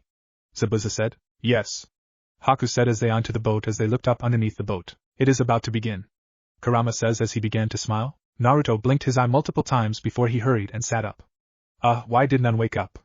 Naruto said. Naruto hurried up and walked into the kitchen to see Inari's mom to see her washing the plates. Where is everybody? Where did they all go? Naruto asked. They left. Obito stated. Oh, Naruto. Your sensei wanted you to rest, you got the day off. Inari's mom said. I knew it, they ditched me. Naruto yelled as he hurried and got dressed. They did not ditch you. You just oversleep. Tsunade says. See ya? Naruto said as he ran out of the house. Naruto groaned as he jumped from tree to tree. They could have just woken me up. Naruto said that when he noticed a bloody boar on the ground. I have a bad feeling about this.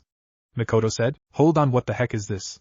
Tazuna said as he saw his fellow villagers on bridge beat and unconscious. What happened? Someone was here. Someone has gotten to them. Could it be? Minato thought. Could it be? Kakashi thought. Inari, could you give me a hand here? Inari's mom called. Be right there. Inari said. As two ninja approached their house. Oh no. Rin said. I hope they are all right. Kushina said as fog engulfed the bridge. It is Zabuza. Obito said. This missed. Sasuke, Sakura, get ready. Kakashi said, I was right, he is still alive. He could not wait for round 2. Kakashi-sensei, it is Zabuza's hidden mist jutsu? Sakura asked. Sorry to keep you waiting, Kakashi. I see you still have those brat with you. That one is still trembling. Zabuza said as his water clones surrounded them. Sasuke smirked. I'm trembling in excitement. Sasuke said. Fugaku smiled as he gazed at his son. Go on, Sasuke. Kakashi said, looking back at his student. The first clone lunged, swinging his sword at Sasuke. Sasuke quickly pulled out his kunai and got rid of the 8 water clones. I can see it. Sasuke thought. He is beginning the sequence in gaining his Sharingan. Fugaku said proudly as Obito looked at his hands sadly. So you can see that they were water clones, huh? The brat improving, Zabuza said as he approached them with Haku by his side. Looks like you have a rival, Haku, so it seems. Haku responded as they stood in a standstill. Naruto was quickly moving through the forest in a hurry. I hope I'm not too late. Naruto said. Hurry, Naruto, they're going to need your help. Jiraiya said. Well, so I had it right. It was all an act. Kakashi said. An act. Tizuna said. And a pretty little mask. Kakashi said. Huh. Sakura said as she gaped at her teacher. Big phony. Sasuke said. Team Minato laughed. So all that about being a tracker ninja from his village was a load of bull. Tizuna said. They look pretty chummy to me. I think that they've been pulling scams like that for a long time. Kakashi said. When an Umbu dies, don't they destroy the masks that the Umbu had? Obito asked. Yes, traditionally that's what they do. So he is an actual tracker ninja, or they killed the original owner of the mask. Fugaku said. He got some nerve for facing us again after that dumb trick. Sakura said. Hiding behind that mask. Who does he think he fooling? Kakashi asked. Speak for yourself, sensei. Sakura told him. Hiding behind that mask. Like some type of clown, who does he think he fooling? Sasuke said. Sasuke, you're so cool. Sakura said. Sakura. The women all said in unison as they shook their heads at the young Kuniochi. Wait a second, did I just say that? She will never change. Kakashi thought. Even though they were only 1/10 of the original, he still managed to defeat them all. Haku said. That first move did give us the advantage though. Now use it. Zabuza said. What is he talking about? Kakashi asked. Right. Haku said as he began to spin around with his chakra wrapping around him. What this? Sasuke asked as he pulled out 2 kunai and prepared himself. One of the ninjas sliced on the door down. Inari's mom gasped and looked back to see the 2 ninja as they came inside. You're Tizuna's daughter, right? The ninja wearing with the purple shirt. Too bad for you, you will have to come with us. Inari was in the bathroom washing his hands when he heard the crash from the kitchen and his mother scream. He quickly ran out of the room. Inari's mom was curled up as the ninja hovered above him. Mother! Inari yelled as he came from the hall. Run away, Inari. Mikoto pleaded. Inari, do not come in here, run away. Hurry! Inari's mom yelled. Don't move. The eye-patched ninja growled. Shall we grab this one too? No, Gato only asked for 1 hostage. The purple-clad ninja asked. Oh no, a hostage. Inari thought. Alright, then let's waste him. Patchy Ninja said as he pulled out his sword. Inari gasped in surprise. All the adults clenched their fists. What happened to the honor of a shinobi, or the loyalty of a samurai? Wait. Please do not hurt my son, I'm begging you, he's just a boy. I will do anything. Please just don't hurt him. Inari's mom pleaded. A mother's love for their child runs deep. Mikoto tells them as she rocked Itachi in her arms. It looks like your mom came through for you, kid, you're lucky. Purple Ninja said as Patchy Ninja put away his sword. Inari fell to the floor crying. What a waste, I was in the mood to cut something. Patchy said. Give it a rest, you already drew blood today. Purple said to Patchy before turning to Inari's mom. I wonder if he was the one to attack the boar? Obito thought. Let's get her out of here. Seizing Inari's mom by her wrists, pulling her to her feet. They tied her hands behind her back. I'm sorry, Mom, I'm sorry. Inari said as he cried as they took his mother away. What can I do? I am too weak to protect you. Inari said. I'm scared, I do not want to die. You do not have to be strong now, you have a lot of time to grow.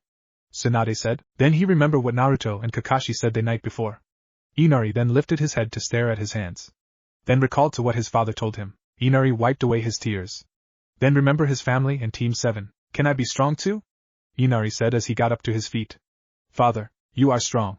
Kushina says, we're going to treat him just fine. Patchy said, come on, keep walking. Purple said, stop. Inari yelled, well. Patchy started, Inari. Inari's mom yelled, look who came to save their mommy, how cute. Patchy said, you better get away from my mom. Inari said before he ran at them, no, Inari. They all yelled, Inari, no. Inari's mom said, this little kid is short on brains, don't you think? Patchy asked, if you hurt him, I swear I will. Inari's mom said before Purple knocked her out, shut up and take a nap. Purple said as Inari's mom fell to the floor. Sasuke and Haku were at a standstill with their arms. So he can keep up with Haku's speed, huh? Zabuza thought. Kakashi thought before turning to Sakura. Sakura, protect Tazuna and stay close to me, and let Sasuke handle this. Sasuke broke apart from Haku and then they both swung out and began to fight once again. We want the bridge builder, not you, so if you give us him we won't have to kill you. Haku said. None would ever give him up to you. Rin said, glaring at Haku. Save it. Sasuke said. You're making a mistake, you will not be able to keep up with my speed and I gain 2 key advantages. Haku stated. Yeah, and what's that? Sasuke asked. Well, I blocked one of your arms, therefore you only have one arm to defend yourself. Haku said as he lifted his hand up to make a hand sign. He can make hand signs with one hand. Obito yelled. I never seen that before. Kakashi said. Is that even possible, sensei? Rin asked, looking over at Minato. It is possible, but it takes extreme concentration and training. Minato replied. What? Using one hand? Sasuke thought. Hand signs with a single hand. I never seen that before. Kakashi thought as he one visible eye widened in surprise. Secret jutsu, 1,000 needles of death. Haku said as he stomped his foot into the water, allowing it to rise up. He does not want to kill the kid, does he mean that? Zabuza thought to himself as he watched Haku. Why does not he want to kill him? It is his job, is it not? Fugaku asked bitterly. We should be grateful what if Sasuke dies? Mikoto asked, glaring at her husband. Sasuke! Sakura yelled from his defensive position in front of Tazuna. The water began to form into ice needles as Sasuke began to focus his chakra. Remember the training focus. Sasuke said to himself as he thought about himself climbing the trees. Summon my chakra at once. As the needles began to rain down on him, Patchy and Purple sheathed their sword, cutting right through the substitution jutsu. A substitution jutsu. Purple says. Patchy looks down at the ground to see that Inari's mom was gone. The woman, she is gone. He says. It's probably Naruto. Kushina said hopefully. Sorry I am a little late, but you know heroes always show up at the last minute. Naruto said as she had Inari slung over his shoulder, as he was laying Inari's mom on the pier. Naruto, it's you! Inari said. Wow, Kushin-chan, you're a good guesser. Obito tells her. Yeah, who else? Inari, you did great. When you charged they had forgotten about your mom for a minute, and gave me a chance to use a cool jutsu to get her away from them. Naruto explained as Inari's mom grunted and Inari let out a sigh in relief. Thank God they're okay. Mikoto says. Naruto, how did you know these samurai guys were coming here? Inari asked. In the forest, I had found a boar that had been attacked and the trees were all cut up too, like someone was practicing with a sword or something. The cuts lead back towards the house and I followed them here. Naruto explained. That was pretty smart. Rin says. That was really smart. Inari said. Blah blah, it's one of those puny ninja brats Tazuna hired. Patchy said. Get him. Purple said as they both grabbed the hilts of their swords. Yeah. Patchy agreed as they moved to attack. They're coming. Inari said. Naruto pulled out 2 shuriken and threw it at them, which they blocked easily. Try something. Purple said, baiting Naruto. Naruto simply stood up and smiled at them. I did. Naruto said. I want him, he is mine. Patchy growled as they did not notice the 2 shadow clones behind them until they kicked them aside the head, knocking the unconscious. While they took the bait, they're idiots. Kakashi says. Inari laughed before looking at Naruto and saying, You did it. Naruto laughed and held his fist out to Inari and yelled, Yeah, believe it. Inari laughed before smiling widely at Naruto. That was truly excellent. Like a real ninja. You twerp, I am a real ninja, that is what I've been trying to tell you. Naruto said as they began to laugh like madmen. Every laughed at their exchange. Directed to my feet. Sasuke said, as the needles rained down and Haku jumped out of the line of fire. How he vanished. Haku said, looking to the place Sasuke once was. In the air was Sasuke throwing shuriken at Haku as Haku jumped back. You're not as fast as you think. From this point on you will be the one defending yourself from my attacks. Sasuke said from behind Haku before they jumped apart, twirling around before Sasuke moved into attack. You're growing up to be a perfect shinobi, my son, even without me there to guide you. Fugaku thought. Haku gasped in surprise as Sasuke threw a kunai at him, quickly ducking the kunai but not prepared when Sasuke kicked him in the face, causing him to go several feet back to where Zabuza was standing. Go Sasuke. Mikoto cheered. No, it is not possible, none is faster than Haku. Zabuza thought, looking down at Haku then back at Sasuke. You thought you were quicker, huh? Now what else are you wrong about? Sasuke said. He's so cocky like you, Kakashi. Obito said, making Kakashi glare at him. You made a big mistake insulting these ninja and calling them brats. That is guaranteed to bring out Sasuke's attitude, and the best young fighter in the village hidden in the leaves, and Sakura here is our brightest mind. Kakashi started. Sakura stuck her tongue out a little and blushed. Cha, am I bad out what? Inner Sakura gloated. Gloating is not benefiting you. Tsunade said, glowering at her future student. And last but not least, one hyperactive knucklehead ninja is Naruto Uzumaki. Kakashi finished. Everyone laughed at this. Naruto sneezed. They say when you sneeze someone is talking about you. Inari said as Patchy and Purple were tied up and tape was covering their mouths. Wow, that was spot on. Obito said. You do not believe that, do you? Oh yeah, by the way, sorry about yesterday. Naruto said as Inari looked at him surprised. Calling you a coward was pretty mean, I guess. Naruto said as he rubbed the back of his neck. Anyways, it was not true, you know. You were really brave. Naruto said as he removed his hand from his neck to ruffle Inari's hair. Naruto moved his hand away as he heard Inari sniffle and began to cry. Wow, an apology and words of encouragement. Jiraiya said. Darn it, I promised myself I would not cry anymore. Inari said as he began to cry. You're going to make fun of me again, but I can't stop. He won't make fun of you. Kushina said. Naruto turned away and looked out to the ocean. What are you talking about? You're happy, what is wrong with that? Naruto asked as he adjusted his headband. Inari gasped as he stared up at Naruto. When you're happy it is okay to cry. Naruto said, smiling at Inari. I hope you cry when you're happy then, Naruto. Minato said, smiling at the blonde. Kushina looked from Naruto and Minato. He kinda looks like him, but that not possible, is it? Kushina thought. Naruto. Inari said. Naruto turned around away from Inari. Okay. So I can leave everything in your hands now? Naruto asked. Yeah. Inari responded. Good, so I am going over to the bridge. Naruto said before he began to run in the direction of the bridge. It's not easy being a hero, but believe it. Naruto said as he took off. Believe it. Inari yelled. Why does he say believe it all the time? Kushina asked. Zabuza began to laugh. HMPF Haku, if we keep going on like this we will be the victims instead of them. Zabuza said before glaring at Haku as he got up. So get on with it. He barked. What are they planning? Jiraiya questioned as he looked at Haku. Right. Haku said as he began to concentrate his chakra. What that? Sasuke asked as he saw Haku chakra began to swirl out of his body. I am sorry it has come to this, Haku said. He really must not want to fight. Mikoto said as she looked at Haku sadly. So am I. Sasuke said as Haku began to form a hand sign in the water and the moisture in the air began to form one giant iceberg behind Sasuke, then more began to form around them both. Secret jutsu, Haku said as Zabuza began to smirk and Sasuke began to look around wildly. Crystal ice mirrors. Once the mirrors were up, Haku walked over and climbed into one of the mirrors. Sasuke gasped as he watched in horror as he saw Haku enter the ice then appeared everywhere on each mirror. Mirrors, but how? Sasuke thought. It must be some sort of jutsu. Rin said. Kakashi growled in frustration as he ran over to his student, but Zabuza moved quickly to stand in his way. If you enter this fight, you will fight me. Your boy will have no chance in that jutsu, he is finished. Zabuza says. Now we will begin and I will show you what true speed really is. Haku says as he quickly pulled out some throwing needles.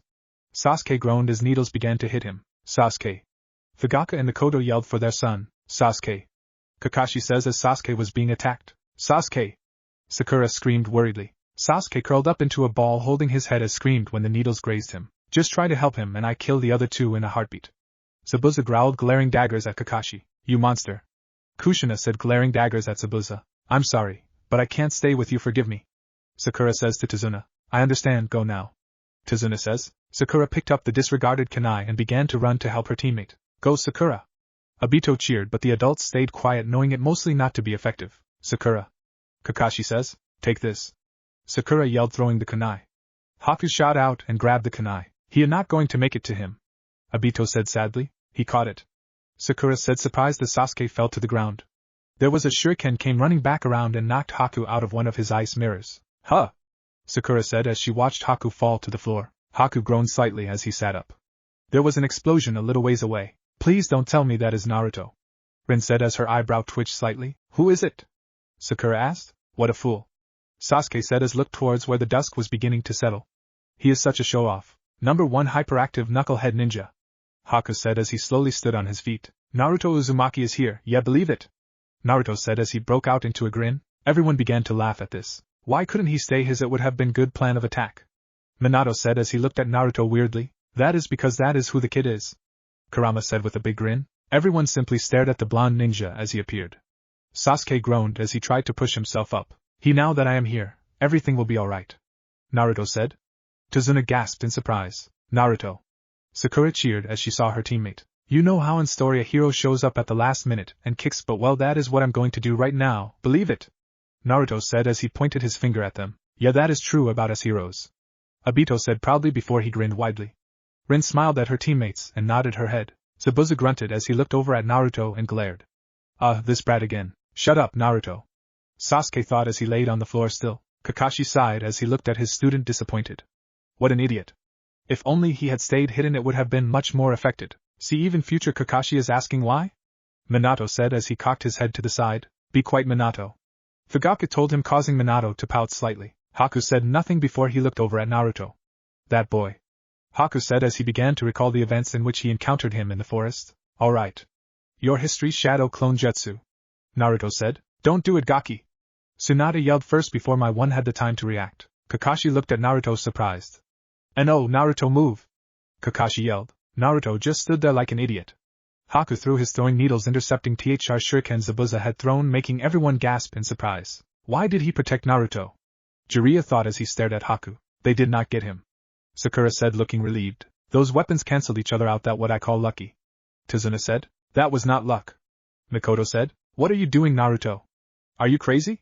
Sakura yelled at her teammate. Yes, he is crazy. Team Minato said in unison. This is a battle, not a talent show. Never let your opponents see your jutsu. Kakashi said, scowling his student. Naruto just gasped. A shinobi art is deception, always keep the enemy guessing. Even when executing a single jutsu, one must catch their opponent off balance and outmaneuver them. You just turned yourself into a human target when you enter a battle like that. Kakashi said. Even in the middle of a mission you still have time to give lectures. Obito said as he loomed over at Kakashi. Shut it, Obito. Kakashi said, glaring at his teammate. Ah. I'm sorry. I was just trying to rescue everybody. Naruto screamed. How can he forget that rule? The teachers at the academy preached this every day. Kushina said, confused as she looked at her son. But there is another mystery here, Kakashi said, staring at Haku. Him. Sasuke thought. Haku. What are you doing? Zabuza growled at the young ninja. Zabuza, this boy let me fight him my own way. Haku said, standing up completely.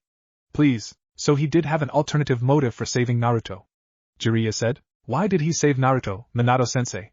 Kakashi asked. I honestly don't know myself. Minato told his student. Bring it on. Naruto said, staring at Haku. HPMF, so you want me to leave this to you, is that it, Haku? Zabuza asked, looking at Haku.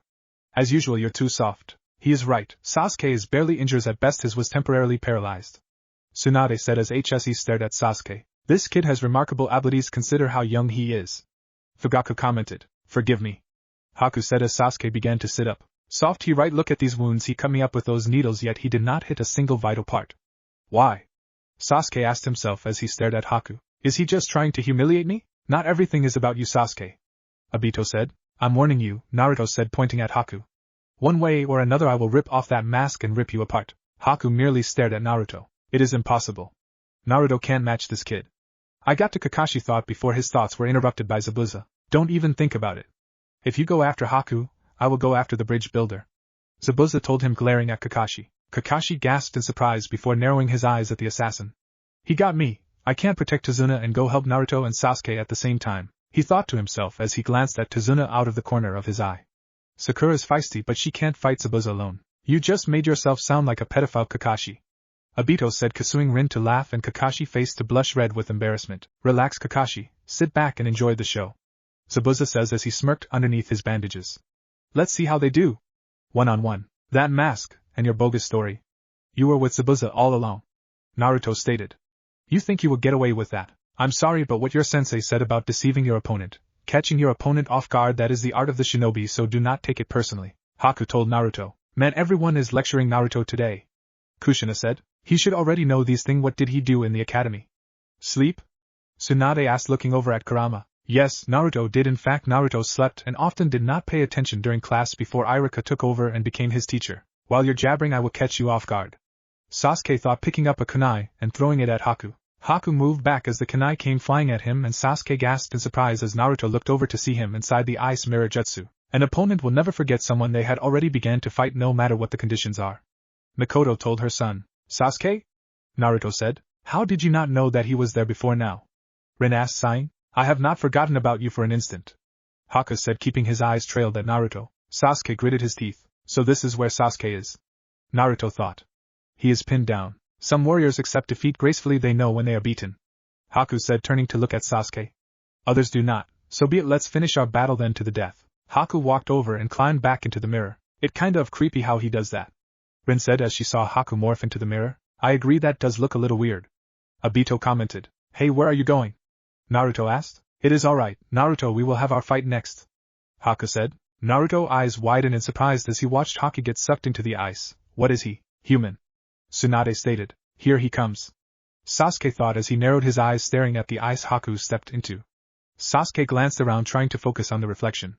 The real one is over there. Sasuke looked back at the one in front of him. Sasuke reached to pull out a kunai from his pouch. I'm right behind you, Haku said as he readied himself to throw the needles. How is he moving so fast? Rin asked. That is impossible, he must be jumping from the mirrors somehow. Fugaku thought as for a slight second he saw Haku move between the mirrors. He transported himself in an instant. How? Sasuke thought as he looked back at Haku.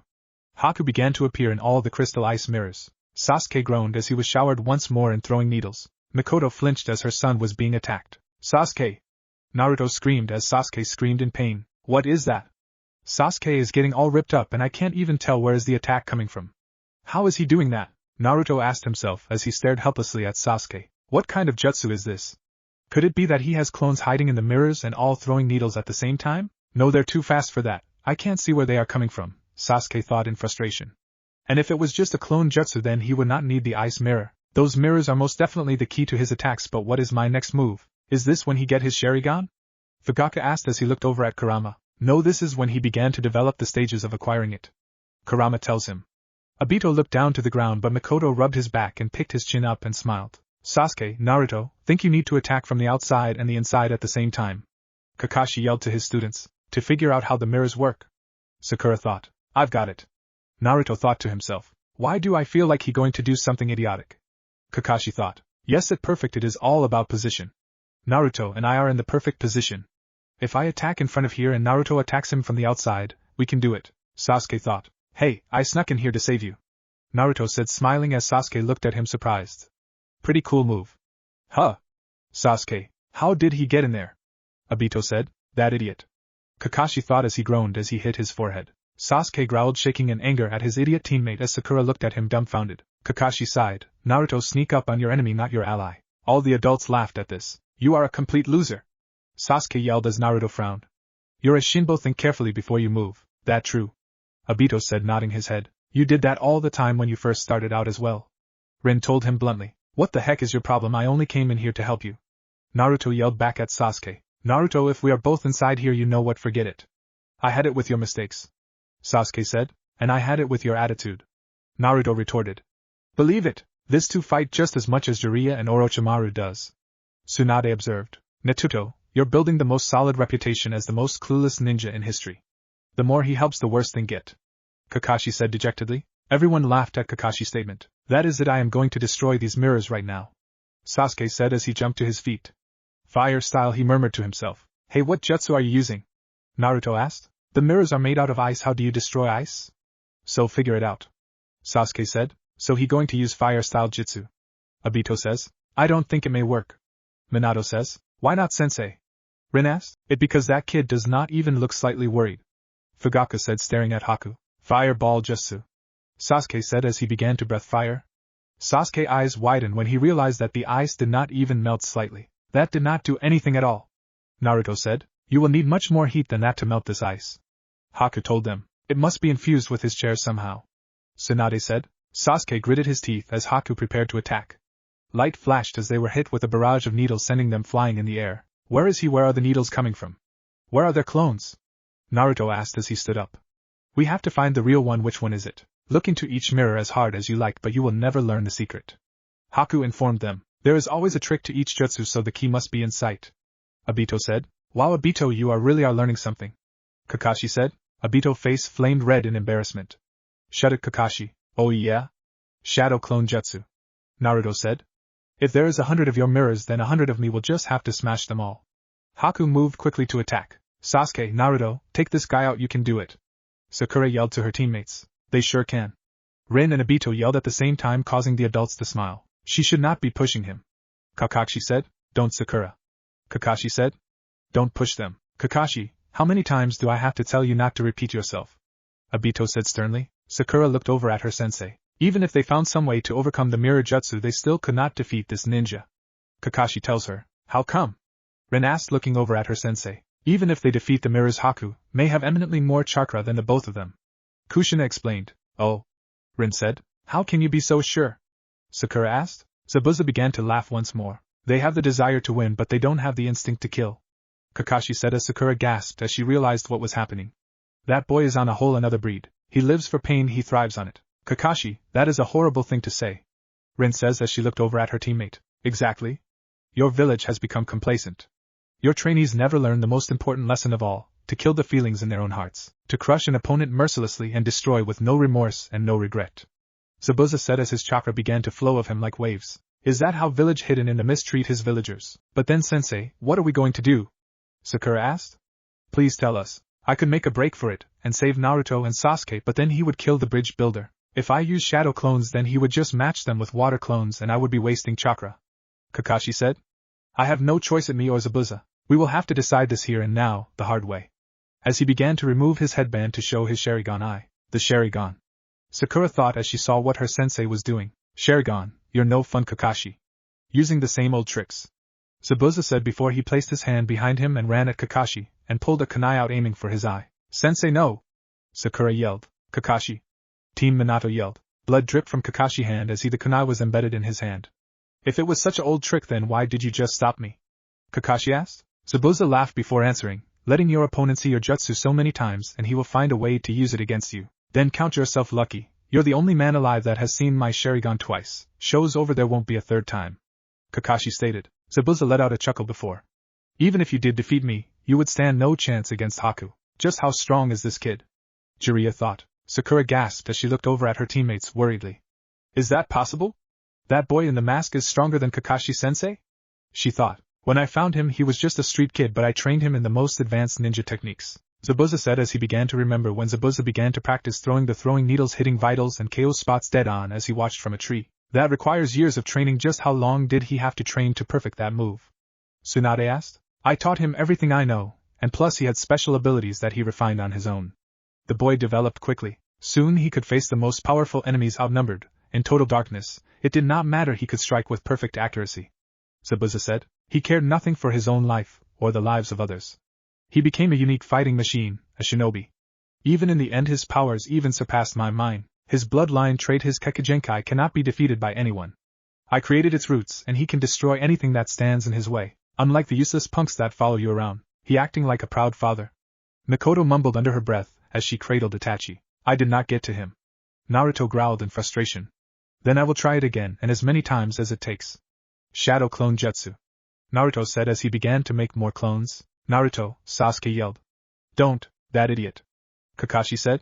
The same result was happening as before and the clones were destroyed. Sasuke began to see the flow of attacks in which he was able to see Haku attacking Naruto. How is he doing that? Naruto asked. It was barely there but I saw it, I could see the trail and follow his moves. Sasuke thought. One more time. Shadow clone jutsu. Naruto said. Sasuke ran forward as kicked the water into the air. It useless, Naruto, stop fighting, you're wasting your chakra. Don't you see that it is useless? Haku said as he destroyed the clones once more, sending Naruto and Sasuke flying back. I can see his speed, but it does not mean I can match it. Sasuke thought. The water, it was being repelled, but if I try something else, not water but yes, now it is my move. His Sharingan. Obito mumbled. If you think those genin punks together can beat Haku, he is the ultimate a battle tool of destruction. Zabuza said. Are you finished bragging? Kakashi asked. You're starting to put me to sleep. Let's finish this, now. Kakashi removed his headband from his eye. Kakashi's gaze lingered over to Obito before looking away. But there is just one more thing you should know. The bragging as you say was, did you really think our last battle would be win or lose that I took your attacks like some low-ranked genin? Zabuza said as they remembered their last battle. Haku was there watching your every movement, studying your Sharingan. Haku can see a jutsu once and devise a lethal counter-attack. It is one of his gifts. Sakura gasped. Is that even possible? Rin asked, looking over at the older Uchihas. Yes, in fact it is very possible for one to notice a Kekigenkai and find a way to overcome it, but there's no direct way to do it. Even if it was successful then they would have to prepare for anything. Mikoto says. But even for elite ninja, Kekigenkai always have an advantage. Fugaku tells them. I have been waiting to see the look on your face when you realize your Sharingan has become worthless. Zabuza told Kakashi. Tazuna gasped. You once said that the same jutsu won't work on me twice, now I am telling you that. Zabuza said. Ninja art, hidden mist jutsu. The mist began to grow thicker and thicker. The mist is so thick there is zero visibility. Tazuna says. Why would he do that? It means he won't be able to see anything either. Kakashi says, confused. Not really. Kushina says. All hidden mist ninja are accustomed to this level visibility. How is that possible? Rin asked. By honing on the other senses. Tsunade tells the curious students. Sensei? Sakura called. Sakura, stay with Tazuna. Kakashi told her. I have to be strong and believe in Sasuke, Naruto and Kakashi-sensei. I also have my job to do no matter what it takes. Sakura thought as she headed towards Tazuna. You're going to be a fine ninja one day, Sakura. Tsunade says. Oh, Sakura. Tazuna said as she stood in front of him. Follow my lead, Mr. Tazuna. Whatever happens, stay close. Sakura said. Alright, I will stay right behind you. Tazuna said. I know you need me, Zabuza. I will finish them off quickly. Haku thought as his thoughts were interpreted as Naruto ran at him, then proceed to make shadow clones. He just won't give up. Haku thought as he ready to attack as Sasuke prepare his fireball jutsu. Of course they won't, they are ninja from the hidden in the leaves. Mikoto says proudly as she watched Itachi run around near them. Haku was caught off guard as the fireball was heading his way. The fireball jutsu? Haku said as he moved out of the way. It should not be taking this long to defeat them. Haku destroyed the clones as Sasuke let out another fireball jutsu, and this time he burned part of his pants. HMPF, I got him that time. Sasuke thought. I am starting to get the timing. That you can do it, Sasuke. Obito cheered. It is the hidden mist jutsu. This mist is too thick even for Zabuza, how can he fight in it? Kakashi thought as shuriken came flying at him and Kakashi blocked them with a kunai. Very skillful, as expected from Kakashi the Sharingan warrior. Zabuza said from behind him. His eyes are closed? Kakashi said as he looked at Zabuza. Why are his eyes closed? Kakashi asked confused. But the next time you see me will be the last time you see anything. Without your Sharingan you're nothing. Zabuza said as he faded into the mist. What? Kakashi said. I think we are about to get a lecture. Obito sighs. You wanted me to believe you can see through anything, even through time. Zabuza said. But your prediction was wrong because I'm still alive, so you're a fraud, Kakashi. You can't read the future, and you can't read me. The Sharingan is just some cheap trick that makes you seem more powerful than you actually are. I know now has two separate elements, the piercing eye that sees every detail, and the hypotonic eye which mesmerize your opponent. By applying these abilities, by using these techniques, you can use multiple jutsu to make it seem like you can see the future. Using your piercing eye you copied my movements instantly, this replication of movement. It makes me doubt my own thoughts. Zabuza said. Once I was shaken, you infiltrated my mind and you were listening, my heart fluttered at every action so you could anticipate my next moves. Wow, that was like a lesson from the academy. Rin says as she listened to Zabuza explain everything. You timed it precisely for the right movement. The instant my mind unfocused you created a new illusion with your hypnotic eye. You induced me to make hand signs while you were making the same ones, so it seemed you would be copying me when actually you're controlling my mind and my movements. Is that truly how our Sharingan works? Obito asked Fugaku. Yes, it is. Fugaku answers. Don't you know this already? No, I did not know. Obito answers. Mikoto stared at Obito. Why did not he know his Onkekigenkai abilities? Any enemy you can't see or hear. Kakashi started before growling in frustration. It'd been a while since I faced anyone this tough, and Sasuke and Naruto, I don't know if they can hold out. Before he took a deep breath, stay calm. Think. Where will he strike? The bridge builder. Team Minato says. That is when he quickly turned around. The bridge builder. Kakashi, I think you're still tired for your last battle, your reaction time is off. Minato analyzed. Sakura and Tazuna stayed close to each other. Before Zabuza phased in behind them ready to pounce, Zabuza ran forward as Tazuna and Sakura turned around to see him, but Kakashi was quick to move forward to take the blow. Too late. Zabuza said, swinging his sword down, coming in for the kill. Sakura let out a high-pitched scream. Kakashi! Obito and Rin yelled as the adults gasped.